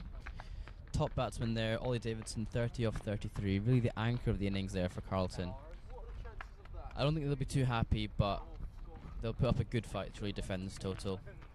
Gavin Main, pick of the bowlers there. Economy 2.5, 4 overs, 3 for 10 with the 1 maiden. You'd think Heriot should be delighted with that effort, wouldn't you? Going out to field first after losing the toss. Absolutely delighted with that performance. Took early wickets. Nobody was super expensive with the ball. Everyone chipped in the field. Just an all-round good team display there. Heriot will be favourites here, chasing 98 to win. And what was the score on the top deck? On the top deck, Stumel batting first. Made 99 off their 8. Off their 20, sorry, 99 for 8 off their 20. So very similar scores in the two games. We'll see who chases it chases it first in the least amount of time. It'll be interesting to find out if the two decks played very differently, or if the top of the stump's length hitting the splice hard worked up there as well. because that is without doubt the way to go on this pitch by the look of it.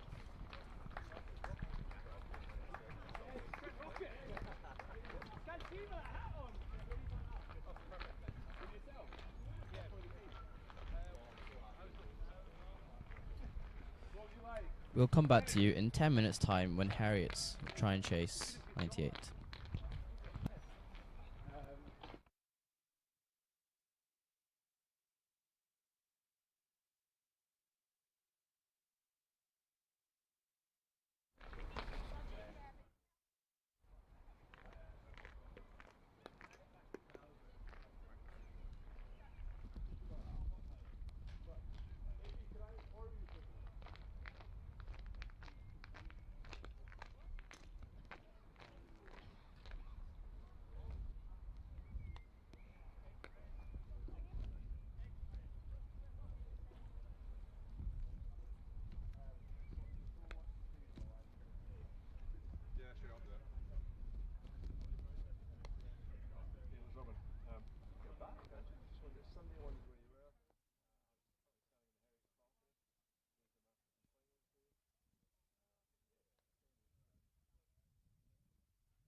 Welcome back to semi-final 1 here at Goldenacre's main square, where Heriot are chasing 98 to book their spot into the finals. Just watching the other game while we've been at the change of innings there. Early wicket in the first game, keeping it very interesting. Liam Naylor, who scored about 1,000 runs, 1,300 runs this season, out for 4. Big wicket. I thought you were being kind of facetious when you said 1,000 runs. Obviously not. In his last 5 games, 78, 192, 195, 140, and then 4 today. Sounds like my bowling average in the last 4 games. Chris McBride to open the bowling here. We have Lloyd Brown, skipper of Heriot's, facing first ball, and Peter Ross, the non-striker's end. We are lucky to be joined by Gavin Main in the next few minutes. We'll get an interview from his wonderful bowling spell, 4 wickets. Really broke the back of the Carlton top order there.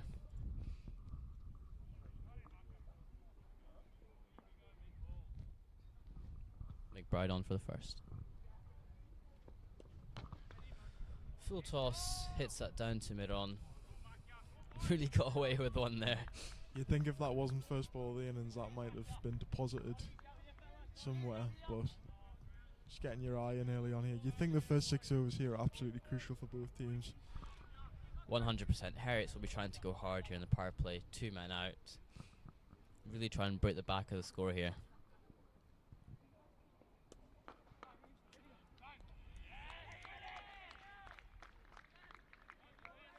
Really good fielding there. Backing the bowler up, that's what you need when defending these low totals. Full commitment in the field. Struck well though. Struck very well. Lloyd Brown 3 matches in the T20 this season, an average of 14.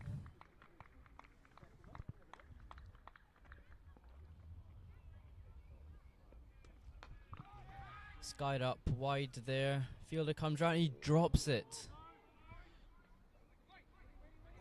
Dropped out there at deep backward point. Tough take, but one you'd expect him to take. Looked like he almost overran that, didn't it? Looks like he did overrun it. Overran it, dropped it, big arm in. Lloyd Brown off the mark.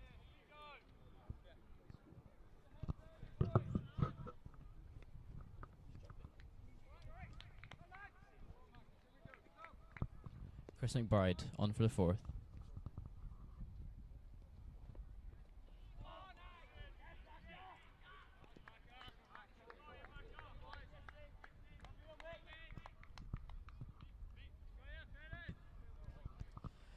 McBride's only bowled once in the T20s so far.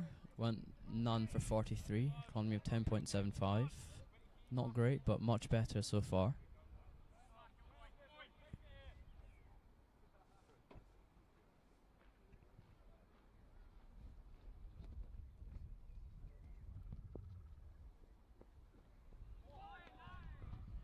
Shorter in length there outside off, trying to guide that to deep backward point. No run. 1 ball left of the over.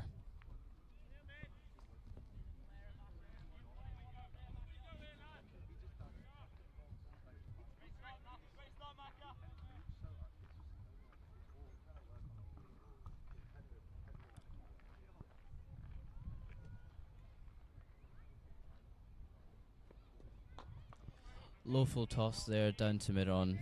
No run. Ends the over, just the 1 off it.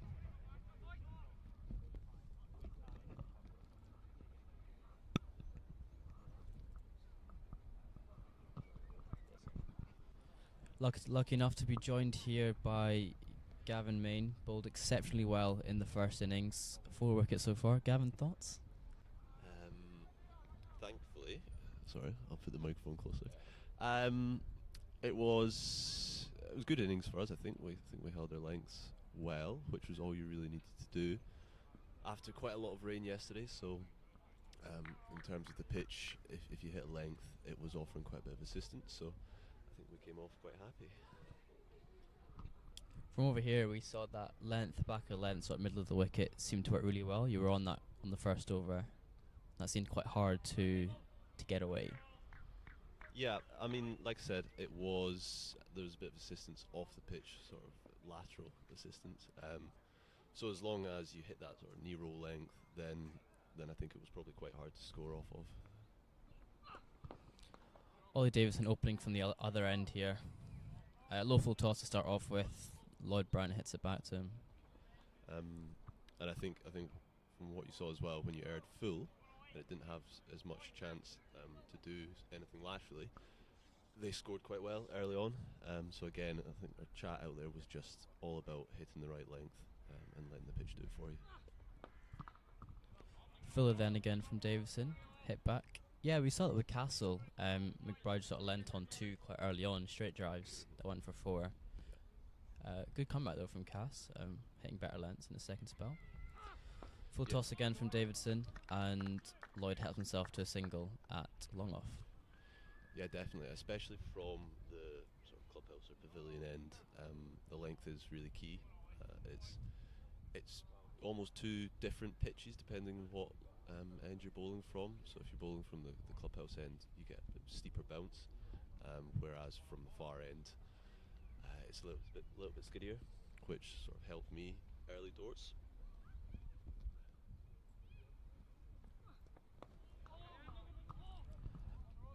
Out to scoreline there for a single. That's Peter Ross off the mark. 1 off 4. 3 off it so far.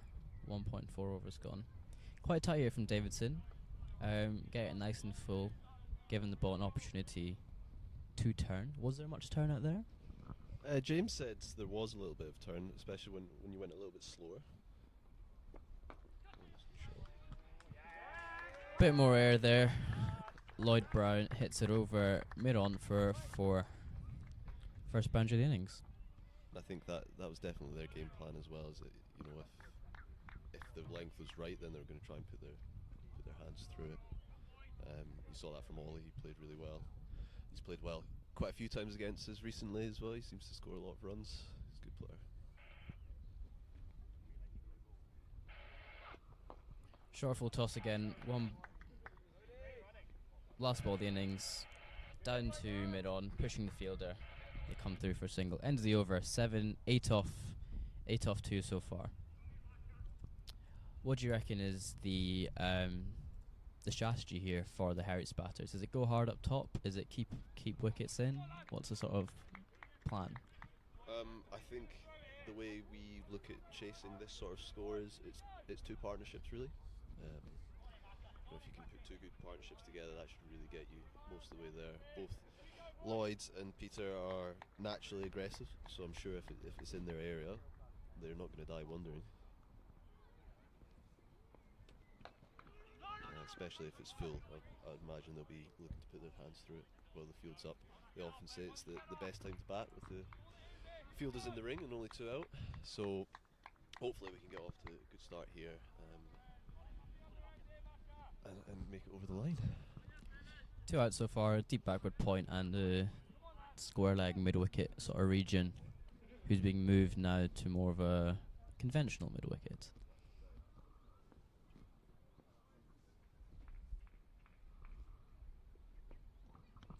Shorter delivery there and beats short fine. They come through for 2. That was straight off the glove. I think you might be right. The pitch is obviously with the rain around yesterday, and it was very overcast this morning with a bit of mist about. It was quite greasy, so it was coming on quite well. And I don't think that's really changed so far. Shot, just as you were saying, an over pitch delivery. Lloyd Brown will help himself to that. Over mid-off, 4 runs. What's your thoughts on Carlton winning the toss and deciding to have a bat first? Because on the top deck, Christopherson 1 decided to bowl, got Strumell down to 99 off their 20. Yes, it was an interesting one. We were definitely looking to bowl if we won the toss, just with the sort of overhead conditions about.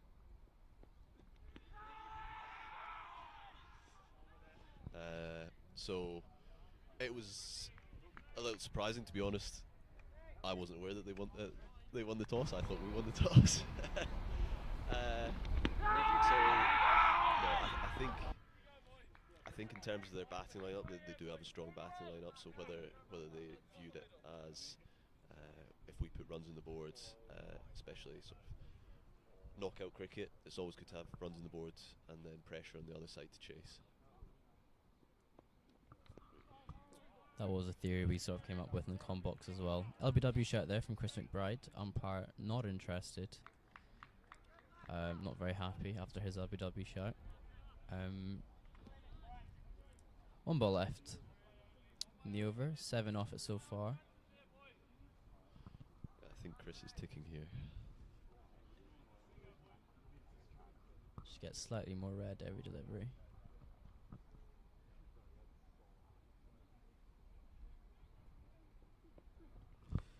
Good slower ball there. Peter Ross guides it down to third man. Single there, 8 off the over. We saw you started off with a sort of shorter run up and then got a little bit longer and then came back to the short one by the end. Any reason? Wet crease? The crease was actually better than I was expecting, given again all the rain. And anyone who has been around me on a cricket pitch when it's been slightly wet will know that I'm the first to complain if it's slippy. But it was actually okay. I wasn't really, the run up, it didn't change too much. The starting point was always the same. It was probably just whether I took a few more steps into that takeoff point. But it's definitely, I shortened it this year and it seems to have done me quite well. A bit more efficient in my twilight years of the career. We were talking 30 years of age at your peak. Lovely there from Peter Ross. Pass Like straight a red pass wine. back to bowler like a red wine. We're saying you're very front on, so a lot of your speed comes from the run up and then that snap at the crease with the brace front leg compared to a side on bowler who's more rotational and sling based. Yes.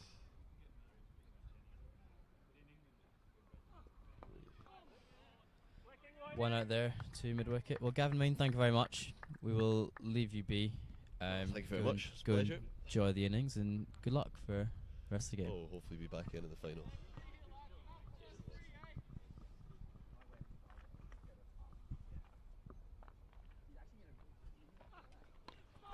Slightly quicker there from Ollie Davidson. Peter Ross quick on the back foot. To backward point dot ball.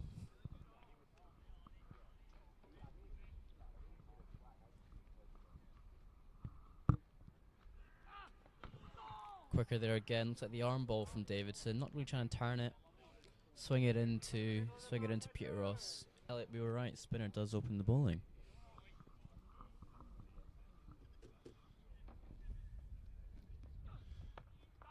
Looks like he's taken a little bit.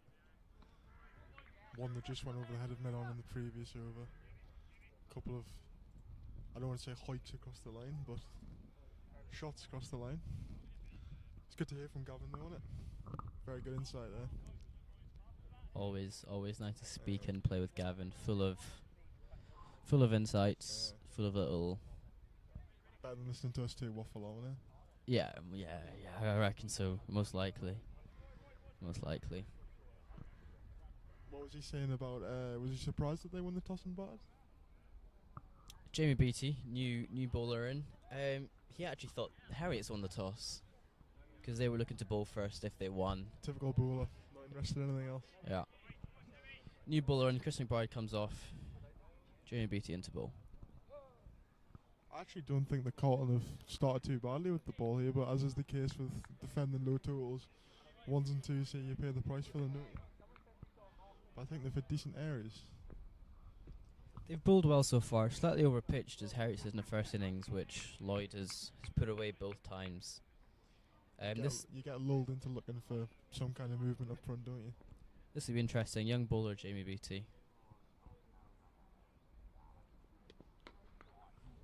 Hitting good length there, high up on the bat. Lloyd Brown does well to get that down the way, not to Ollie Davidson at short mid wicket. Splice the bat again. It's proving difficult all afternoon.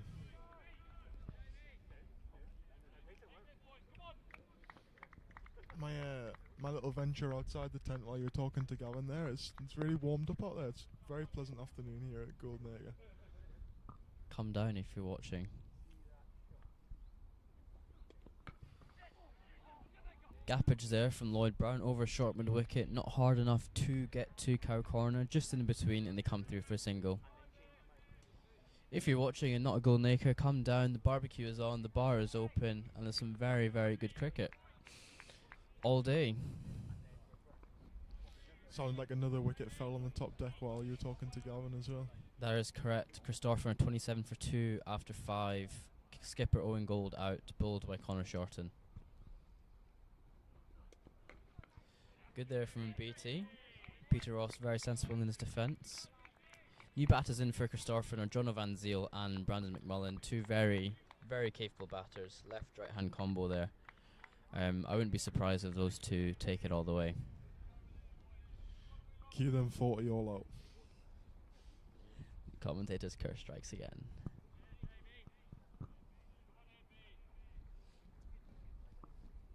BT bowling well so far. 1.1 in for his fourth.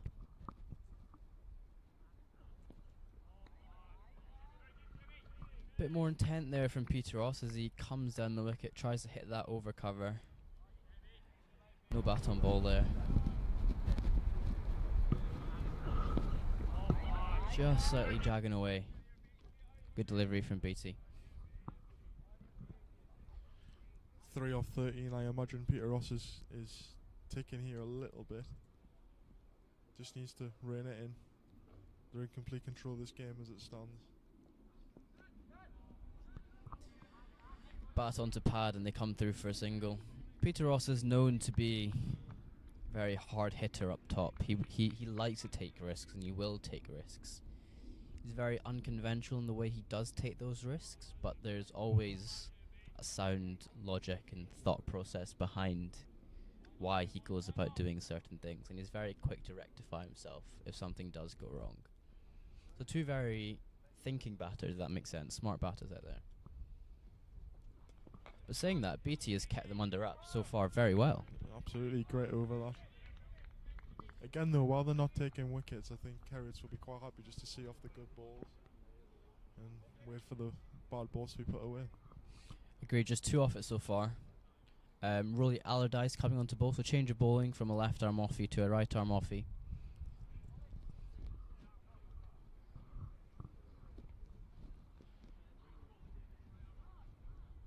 Gavin as well saying what we commented on in the first innings, that the slower you bowled it, the more turn there was. Doesn't appear to be a wicket where driving it into the surface tends to get you many rewards. Worked nicely for Ryan Brown. Not really driving into the wicket, but a lot of dip on it to hit a good length. But his wicket taking deliveries were the ones with a bit more air. And he has dropped it. Difference between the two fieldings so far has been night and day. On the back foot there, tries to hit that too long on, and he hits it to Rolly Allardyce, who drops it. A bit more air there, he hits it too long on, and that is gone for 6. Clearing long on by quite the way. It's got a sting for the bowler. You put one down the ball before and the next one sails over your head for 6. Bit more air on that one, but quite comfortable there for Peter Ross. That is his area. It was building, wasn't it? It was building that shot. Tries to go again, sort of has to sweep it to bail himself out to square leg. Davidson does the fielding, and it's a single. It was a brave shot from Peter Ross to take on the long on fielder. I mean, that's the fielder they've gone for in the power play beyond the boundary, and he really took him on, but fair play to him, he absolutely nailed it. Bit more air, looking a bit turn there as well. 2 fielders out are long on and a deep mid wicket. A lot of turn there from Rory Allardyce, beating batsman and keeper. Got a first slip in, which is interesting. Aaron Pillai in a first slip.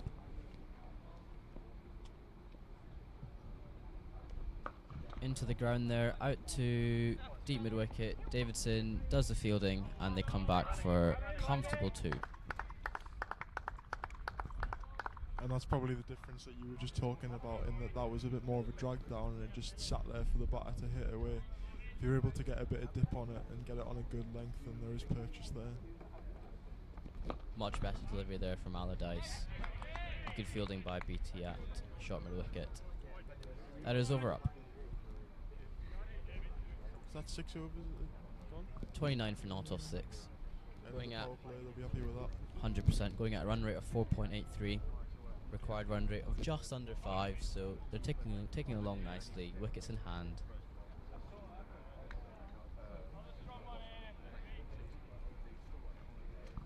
You just see the run rate there, going at a fairly steady run rate. Just the wickets in hand, the difference. At this stage, Carlton were around 4 down.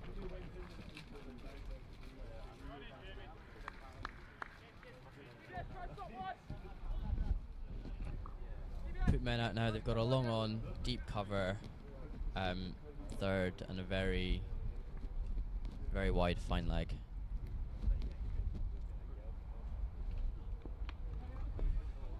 Good length there from BT. Off the hips there from Peter Ross, and they come through for a single.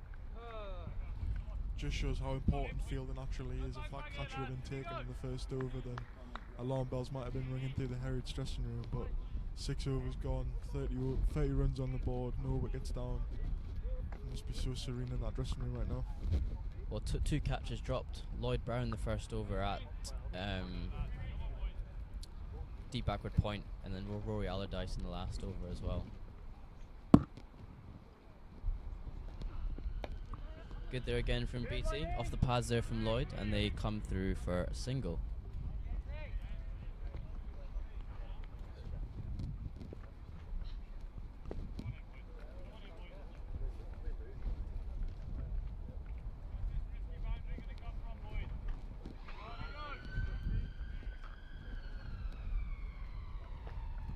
Young BT pick of the bowler so far, bowling very nicely, hitting good lengths, good pace. There's the unconventionality of Peter Ross, but then if you have That's harsh on the bowler. it is wide. If you have a look at the reasoning there, they've got a fairly conventional third man, a very wide fine leg. So any bat, it is going to be 4 runs. Absolutely. That was just what he's known for. But you're right, harsh on BT there.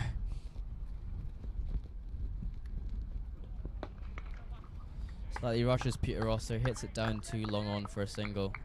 B seems to be another bowler where there's not a lot of speed in the run-up, but at the crease, a lot of energy going through the ball. Looks like he's hitting a hard length with good speed here. His arm speed seems to be the way he generates pace. Sort of comes in not very fast, but not slow either. And then his snap and the arm speed really gets the ball going through.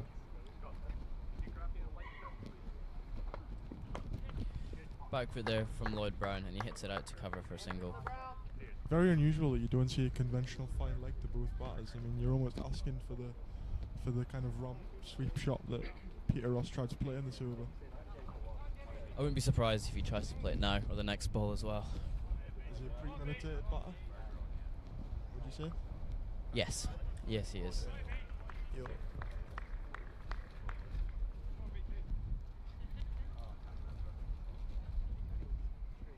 Keep her up to the stumps now. Scoop is well and truly on.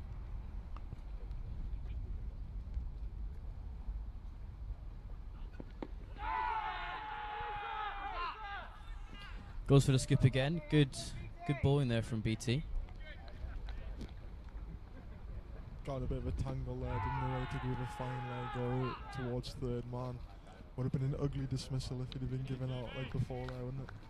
Or stumped. So stumped. Just outside off there. Went to go for the conventional scoop or a fine. BT does well to bowl it outside off. Tries to go like a little Joe Root reverse. Just couldn't change his hands around quick enough in time. But again, I wouldn't be surprised if he tries to go this ball as well.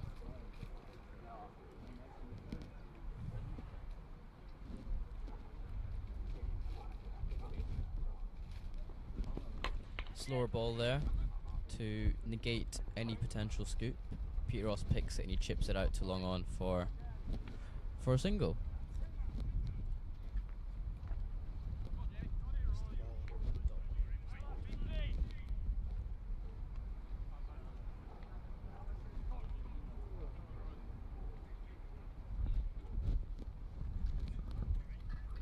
Score is 35 for no loss after 7. Heriot's going at a steady 5 runs per over. Rory Allardyce back into the attack.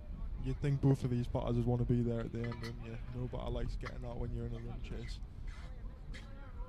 That'll be a great confidence boost as well, going into potentially the final against either the winner of RHC and Stuart's Melville.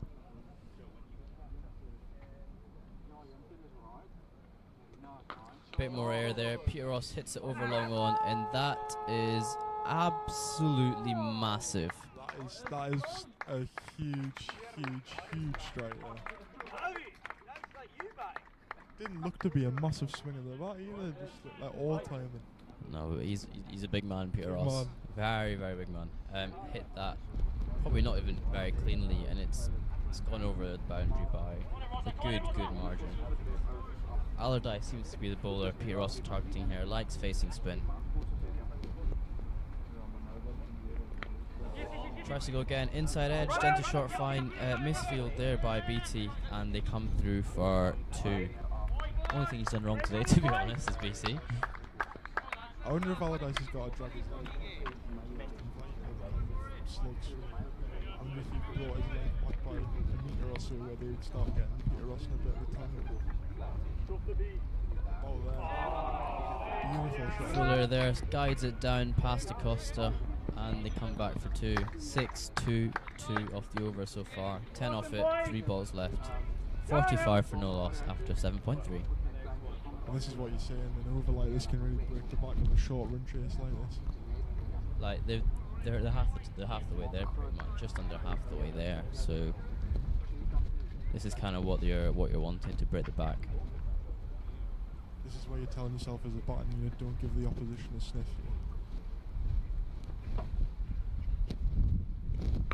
As he said, drags it back, and he helps himself to 6 more over the fence into the pathway again. Great shot there from Peter Ross. And the search for the ball is on once more.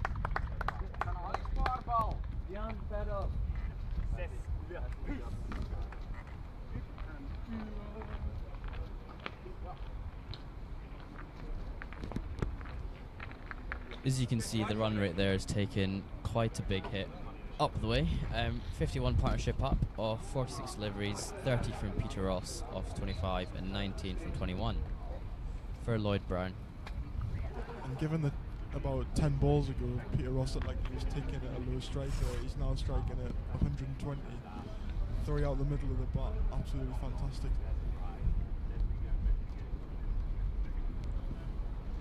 That's what Pete Ross can do. Hard hitter, innovative in the way he goes about things, very logical as well. So good batting so far. What's the change here for Carlton? I'm not too sure. Spin doesn't seem to be the way. Well, I think the way Allardyce is bowling as well, he seems to be bowling it right into Peter Ross's arc, and he's almost setting himself for getting down on one knee, hitting that slug sweep. And like you were saying, he's a big man, he doesn't have to get all of it, and it's sailing over the boundary. Wouldn't be surprised here if Allardyce comes off and McBride or another seamer comes back on from the far end here at Goldenacre. Body language will start to drop in the Carlton field now as well. Already has, to be honest. Just on the RHC Stuart Melville score, RHC are 44 for 2 after 8. Van Zyl and McMullen ticking along quite nicely. Seems to be the back of that total gone as well. McMullen's who you'd want in that situation, I think, as well, isn't it? Just a cool head, steady hand. 100%. Van Zyl's the one doing all the hitting though. 23 off 24, 1-6. Looks like lots of singles. Big boundary out there on the top score at Goldenacre. Lots of singles, lots of 2s, and that just seems to be the way of going about it. If you can get those, why take the risk of going for the boundaries? And it is quite a big square here at Goldenacre on both pitches, and there are singles that you can push the 2s if you can. It's not all about big boundary hitting, although Peter Ross is proven otherwise.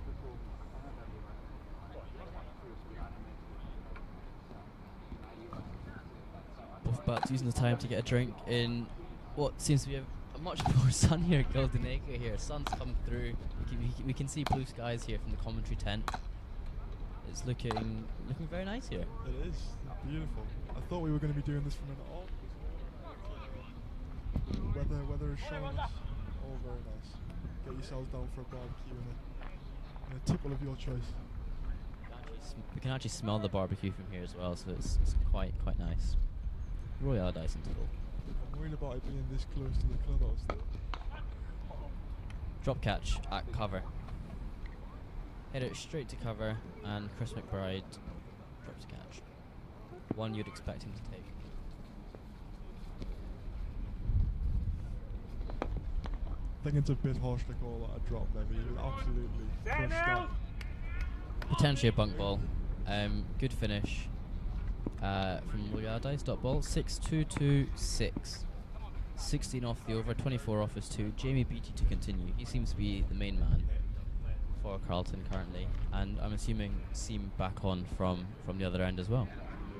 Again, like we were saying, now that they're 51 without loss and not even the halfway stage, if they bowl if Beattie bowls a good ball here, then they can just respect it and sit on it and look for the ones and twos. No need to try and push the boat out here. Lloyd Brown to face. Beattie coming on.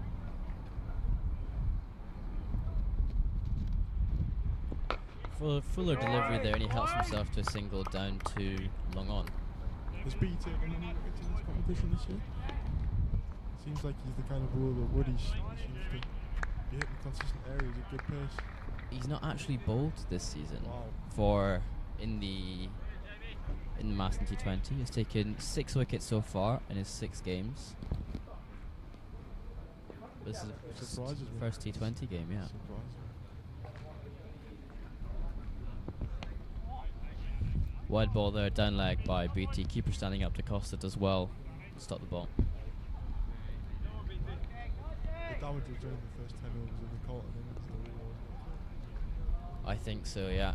Damage has been done in the first 9 here.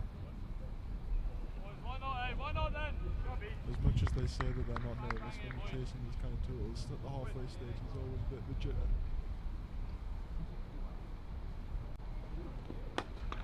Shorter delivery there from BT.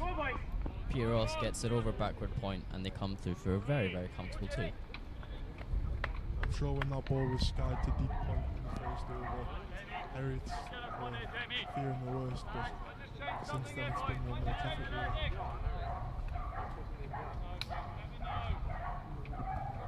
And it looks to continue that way unless Carlton change something here. Need a drastic change from somewhere. BT on for his 4th. Ooh, good ball. Inside edge, onside pads, down to fine leg for a single. You feel like B probably deserves to take one with him after this spell, but not to be so far. But he has running hard, really good areas. 100% agree. He's been the pick of the bowler so far. 2 wides, one was fairly harsh. Pete Ross's scoop, but definitely been the pick of the bowler so far.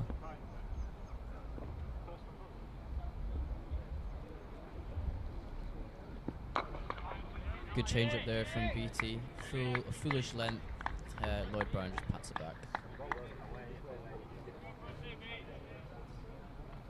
We haven't really seen as much change in Carlton seems to be picking not much slow balls or change of length really. It's all been fairly consistent. I just wonder if that's something like a last ditch, something that they could try to maybe make the breakthrough and take on with them.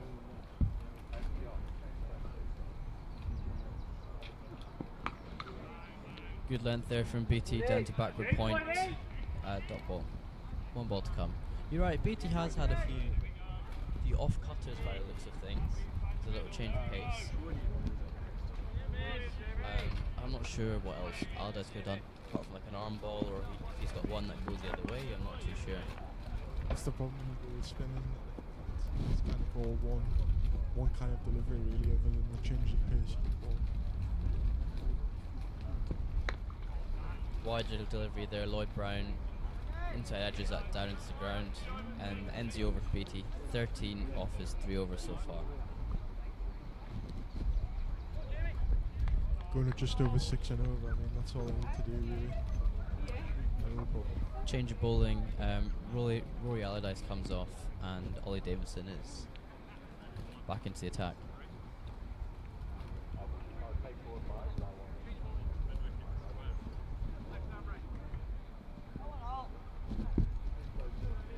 But when you get runs and you bat and wins, there's always a chance that you'll pick up some wickets, so this might be a good opportunity for him to get a couple of cheap ones here. Really well in the Carlton innings, was by far the standout.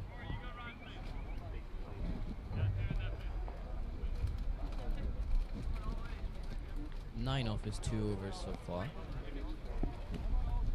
Bowling quite nicely. Seemed to be quite full whenever he did bowl, which might be probably not to Peter Ross actually. Keep it out of his arc for the slow sweeper. Yeah. Shot. Paddled.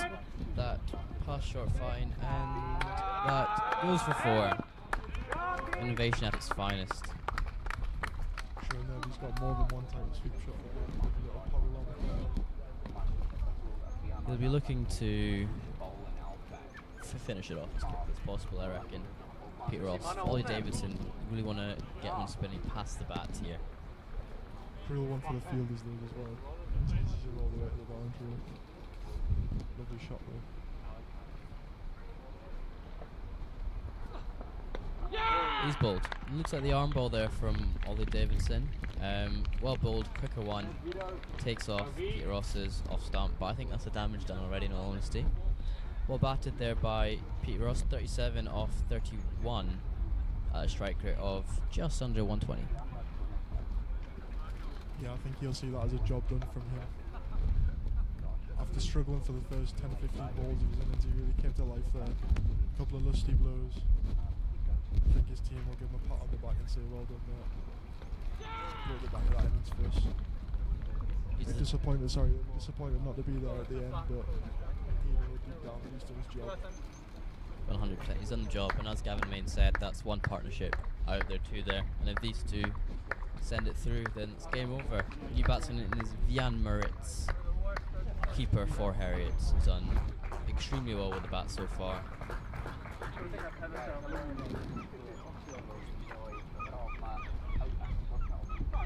Three matches in the T20, an average of 32.5. Looks like he'll be the one to see it through with skipper Lloyd Brown.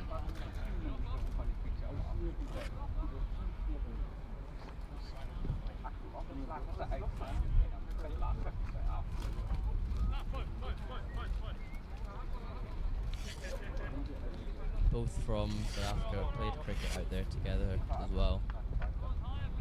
They're doing the job here too. These 2 were at the end of Heriot Scottish Cup final victory last year against Falkland. They both saw it through in a fairly nervy position when Moritz came in, but they saw it through, and I'm sure they'll do the same here today against Carlton.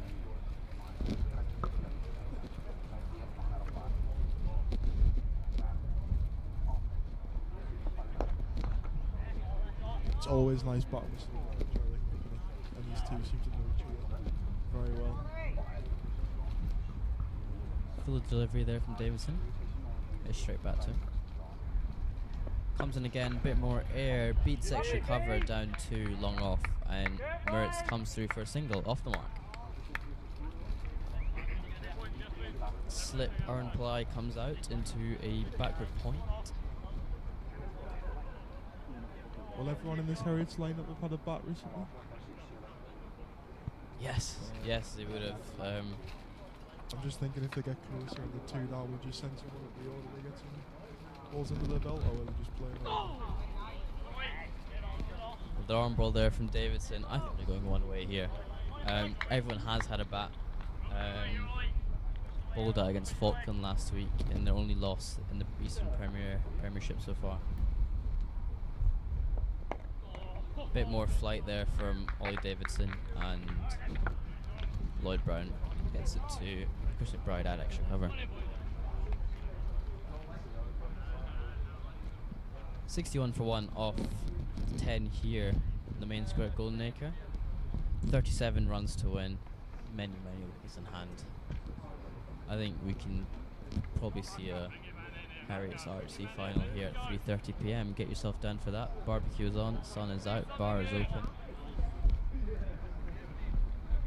Judging by the lack of animation that I can hear from behind me, it sounds like on the top square it's heading the same way as it is here. Chris McBride back onto ball. It's all about bowling for pride now. You don't want to be the one to get taken down to lose the game. It gets to the point where selfishly as a bowler you're thinking anyone but me to get hit. A few wickets would be nice as well, I reckon. Exactly, yeah. Full toss there. Vian Marips hits it straight out to deep cover. One bounce straight to him. One run. Interesting field here. They've got deep cover. They've got deep mid wicket. A very round fine leg. They did have a slip, like a silly mid off type, but it's now changed. Full toss again. Out to backward point, and they come through for a single. Suspicion of a no ball there, but maybe just dip below the waist level. It's not really a field that you'd associate with full. But he's bowled 2 full tosses in a row. So back again, like a silly mid-off type, deep cover. Will we see another full toss? Better length there from McBride. Vinmertz leaves it alone. Leaving a ball on the T20, that is. It's brave. 35 or 57. I'm sure they'd be happy to leave a in few. my dressing room, he'd be getting stick if he left the ball on the T20. You obviously play a different style of cricket up here in Scotland. He will get the stick here as well. Just when They win. I'm glad you said it, not me. Out to cover. Vian Meritz helped himself to good pickup. 2 runs. Good running there from the Heriot boys. I don't know about you, but the field to me screams like a short. But we haven't seen one in his own half yet. Insistent on pitching the ball up.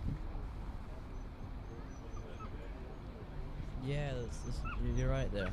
For a short ball, I'd have a probably finer leg. Good slower ball there. Does Vian Meritz in. Well bowled there from Chris McBride. Looks to be the off cutter there, really into the wicket. Gets up to rib high of Meritz. I think there'll be much spray among the Scotland boys out there. Or not? I reckon at the start, first innings, there would have been. I reckon when McBride was out, there would have been a few words here and there, but at this stage of the game, not really. Full toss again, hits it out to deep mid wicket, Cow corner region. They come through for a single. Vian Meritz 5 off his 7, Lloyd Byrne 21 off his 28, 66 for 1 after 11 sixes. Total cruise control here for Heriot. Ollie Davidson to continue from the Worston Gardens end here at Goldenacre. See if he can make a breakthrough with his last game. Something a good day out for him at least. 1 for 14 off his 3, 30 off the bat. The anchor innings, anchor roll. Offside packed field here. You've got a short third, cover, mid off, extra, and like a deep backward point. Tight extra actually. Vian Meritz hits it to mid off, no run. Good looking shot for no run. He's a very aesthetic batter, I find. Like a lot of his shots, they're pleasing to the eye.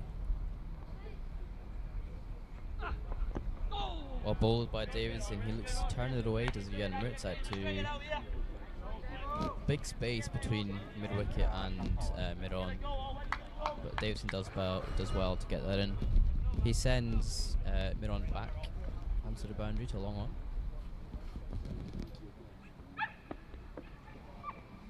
Teases in with a full 1 outside off. Vian Meritz decides to leave it alone.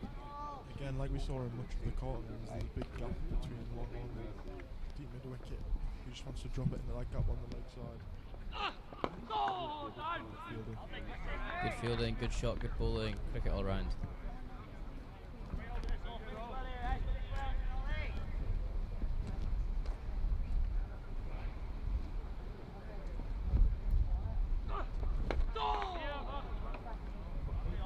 Another good delivery, well fielded there by Aaron Pillai.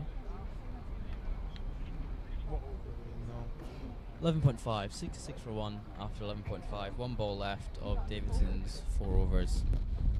He'd love a wicket here, wicket maiden.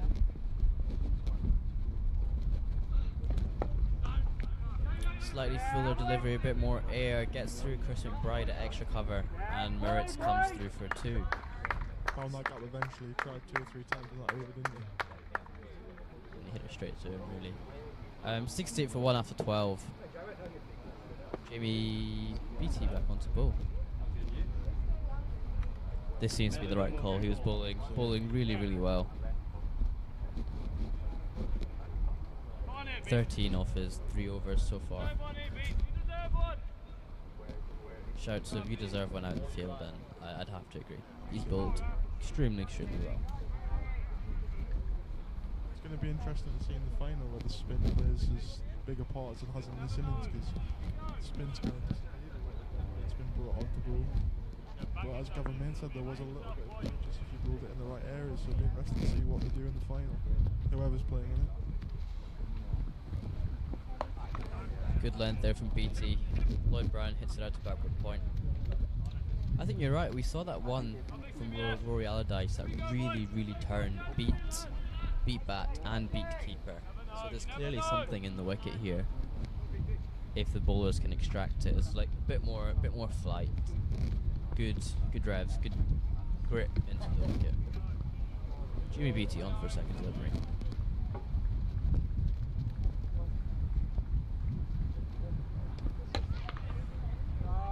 Full toss, hip high, Lloyd Brown hits that past cow corner for 4 runs. Dare I say that's the worst ball that Beattie's bowled this afternoon. I think he'd agree. I agree. I think everybody else would agree as well. But yeah, with the Heriot spinners, I mean, what we saw from them was a variation in kind of the style of delivery. There was some that they kind of pushed into the wicket with a bit of drop, and there was some that they tossed up a bit slower. It's kind of all been a bit one-dimensional from Carlton, so I don't know if that's something that Heriot will take forward, is making sure the spinners change up the way they're bowling. DaCosta decides to stand up to the wicket, stop Lloyd potentially coming down.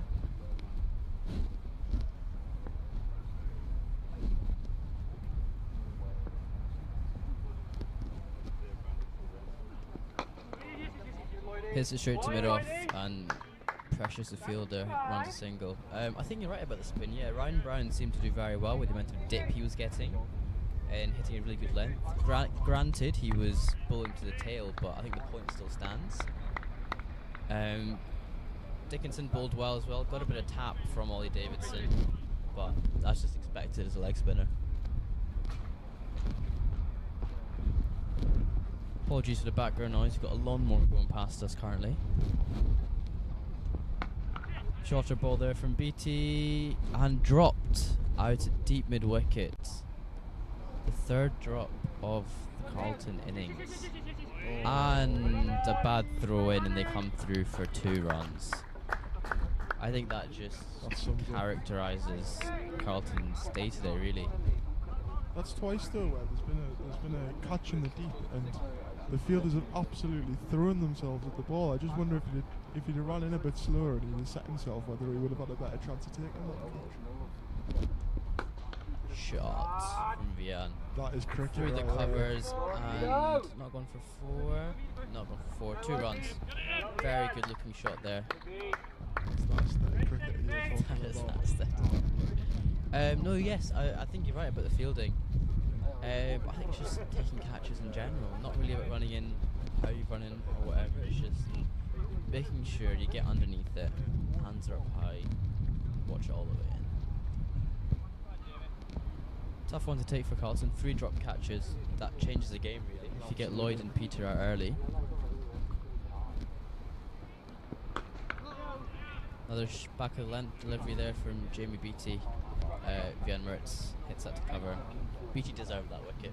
He's bowled really well. Gets apart from most of his teammates there, as you can see from the way he's put his cap on. He's not a happy boy. 22 off his 4 overs so far. Patting it back It's nothing compared to a wicket, really, is it? No.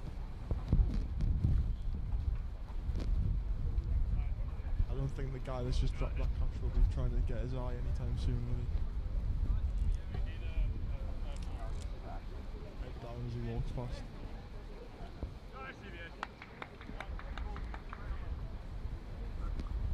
New bowler in, Davidson comes off, Charlie Buchanan-Smith comes into bowl. DaCosta still standing up on the crease. Have we got a score update from the other in the square?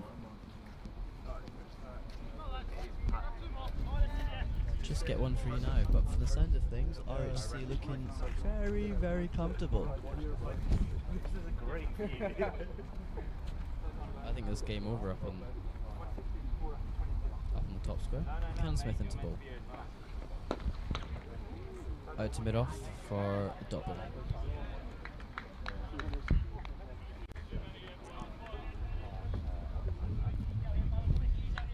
Game over. RHC chase it in 13 overs.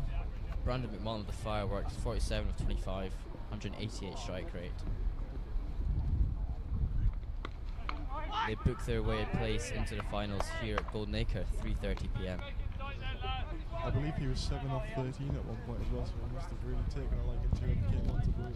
That is correct. I wouldn't want to look at those figures.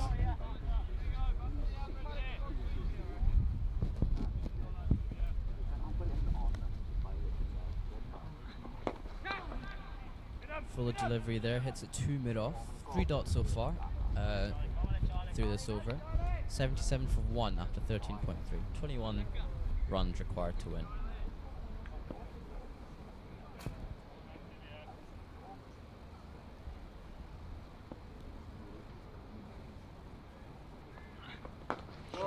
Slower ball there, and Lloyd Brown helps himself to big 6 straight back over the bowler's head. Much needed there.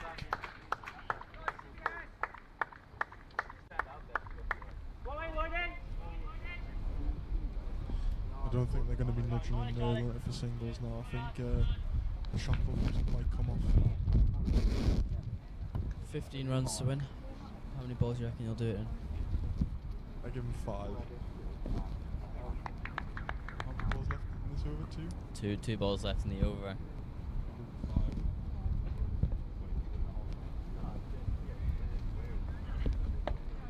5. Outside off there, he cuts it out to deep cover for a single. 4 balls left, 14 Elliot. off 4. 14 off 4. Gotta keep the run chase interesting somehow.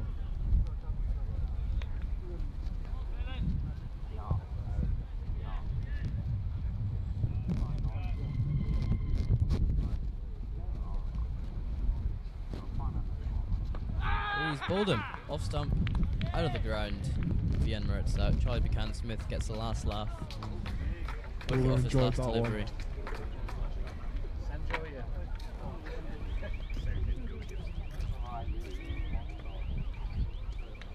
Vian Mertz has to depart. 11 off 17.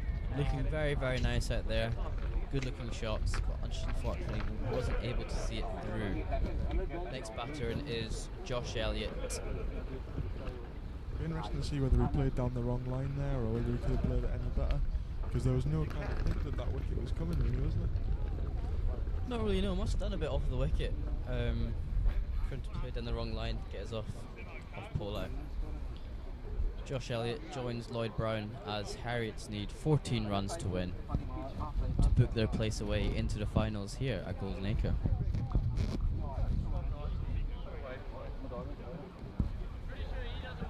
Rory Allardyce is the new bowler. Apologies, Harry Simpson's new bowler. Let's stick with spin by the looks of things.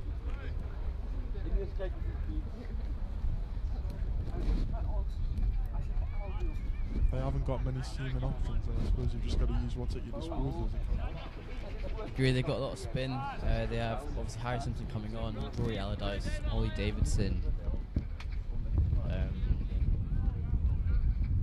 Harry Simpson. 3 seamers that we've seen. 3 seamers. They got Aaron Pillai as well as an off spinner.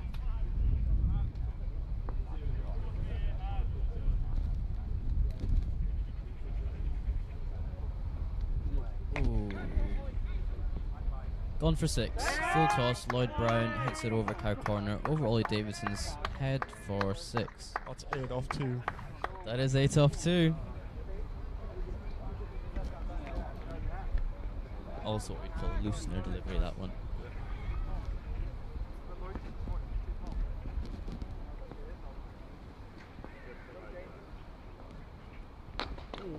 Lloyd Brown hits it straight back at Simpson and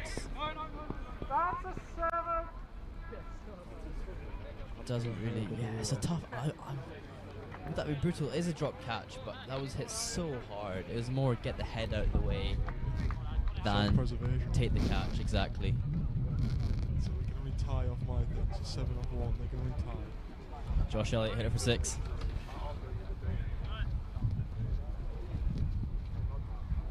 Some way to strike your first ball if you take the 6.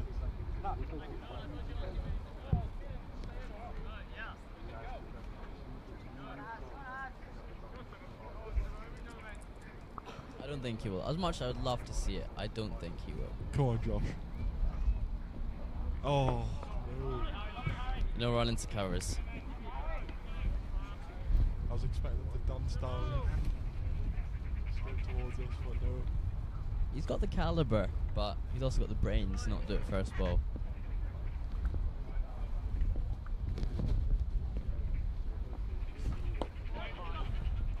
Gets forward to that, another dot ball from Elliott. 7 runs to win, 32 balls remaining. Game looks over and done here. Would you say it's the final that we were expecting before all was bowled, or that too harsh then?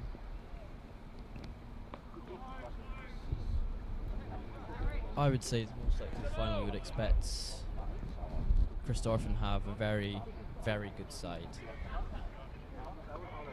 And this was, I think Christopherson were expected to win against Schumel. This was the one that was a bit 50-50.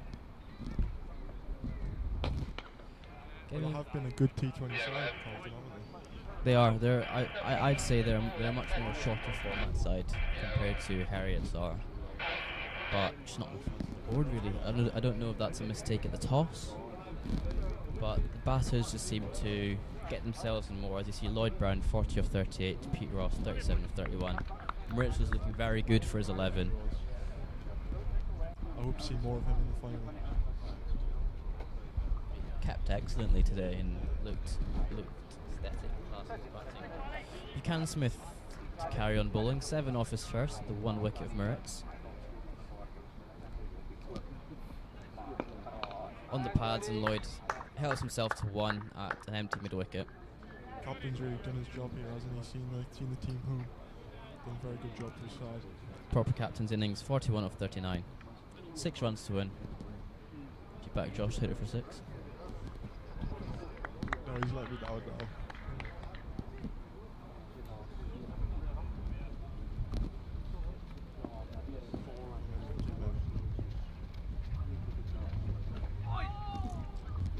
Wide ball, 5 runs to win.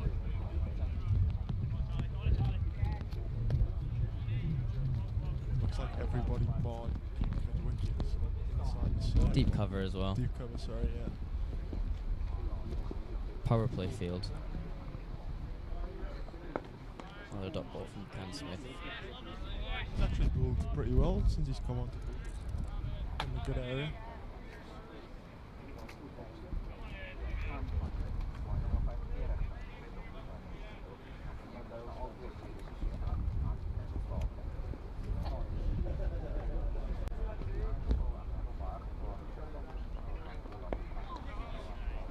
Off the mark there from Elliott, out to square leg, 1 run, 3 runs to win.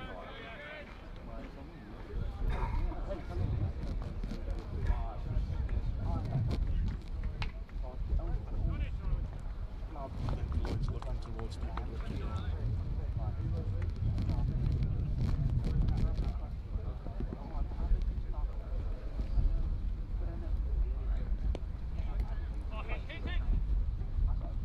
Scampering through for a single there, down to short fine leg.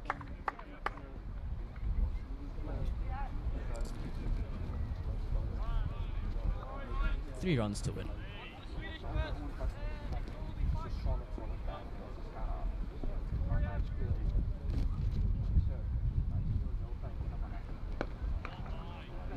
dot ball there from Can Smith. 1 ball left in the over. Bowled well so far. 11 off 11. Again though, it's another bowler that's hit the pitch hard, hit the bat hard. Seems like once you try and float it up there, it becomes a bit easier to slow.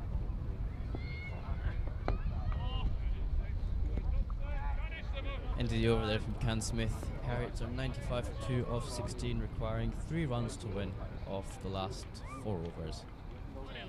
Looks like Harry Simpson to continue bowling. I have a feeling the game is over and done in this over. That's not as brave as my 5-ball shot, but yeah, I think you might be right.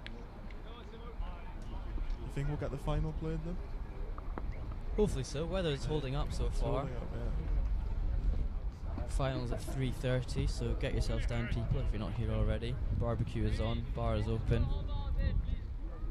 Come down to watch some very, very high standards of cricket. Should be a good game. Should be a good game. Can't really call the final either.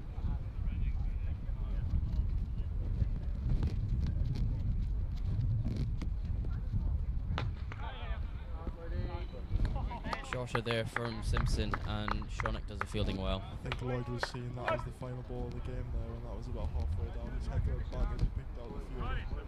But that's the thing about T20 cricket, it only takes is for one person to go a really good spell or one person to go big with the bat, and you're ahead of the game. Slightly fuller, a bit more air there as well. Josh Elliott tries to scoop it, paddle it down to a vacant fine leg, just gets a little bit of bat on it. Like the bowling and batting from Heriot's here has been solid and brilliant, but as we saw from the fireworks from London in the other semi-final, he's obviously seen it well. Slightly more air as well, and he does the same thing, gets it through, and they come for 2 runs. Good running there. I think the main difference is the fielding, and that is game over here. On the main square at Goldenacre, Heriot's come out victorious, chasing a total of 98 in 16.3 overs. The final now is Heriot's versus Royal Harkerstorfen on the main square here at Goldenacre at 3:30 p.m. Clinical performance there. I think Carlton really battered. But yeah, all to play for in the final should be a good game. Should be a good game. Can't really call it, it's a bit too early. Stick with us as we'll hopefully have some interviews for you when the players come off.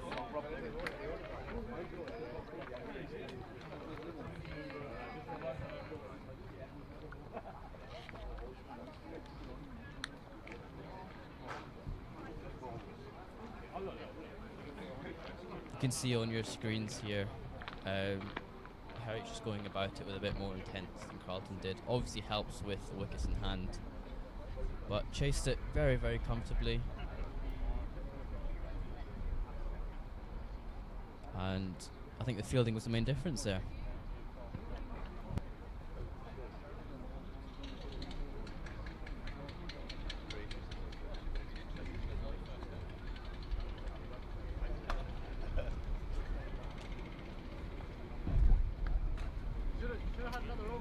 Heriot's won the match by 8 wickets, and we will come back to you first with some interviews, and then the final at 3:30, where Heriot's take on Royal Harkerstorfen in the Masterton T20 finals.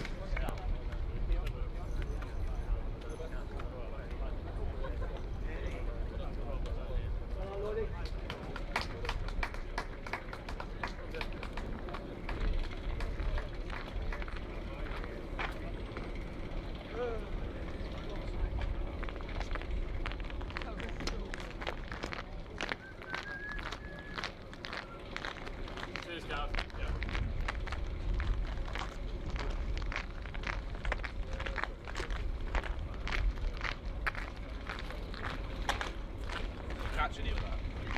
Catch any target?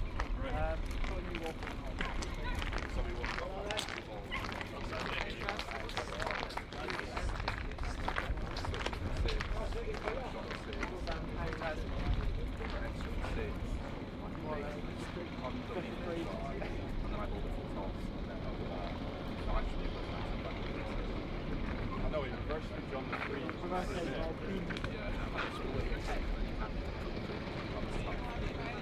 We actually had a chance to play. Or if you didn't. Well, actually, Trout might well be walked out. After it got you out.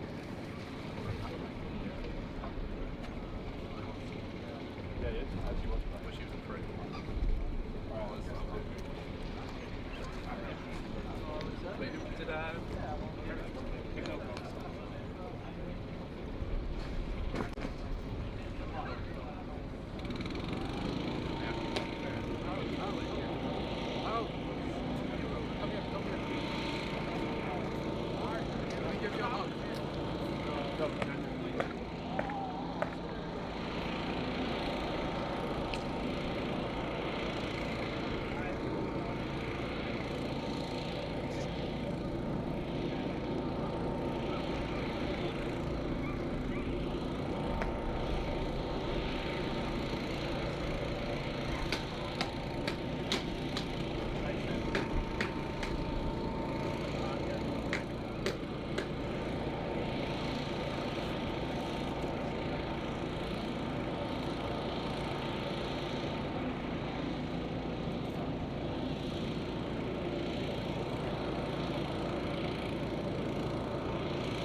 Where are you going to get food then?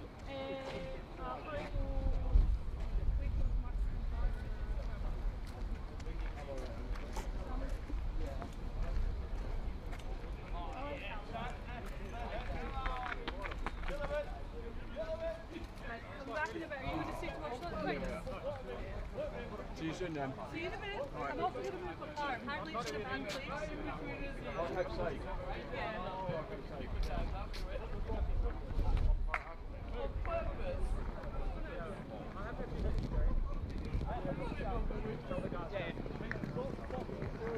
Says, are you going up? Yeah.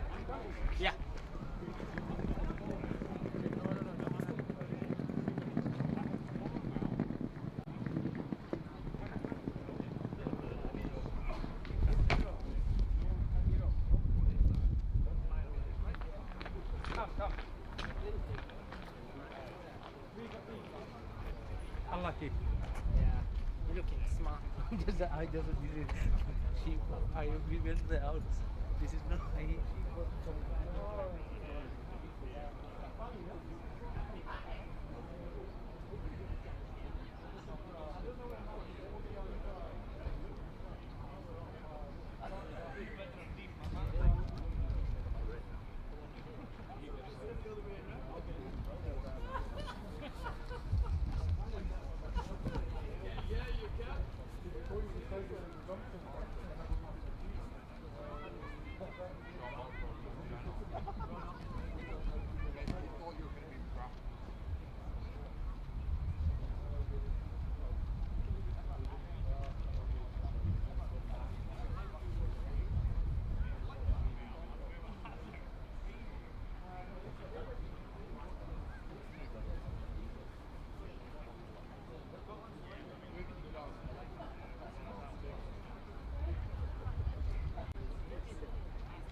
she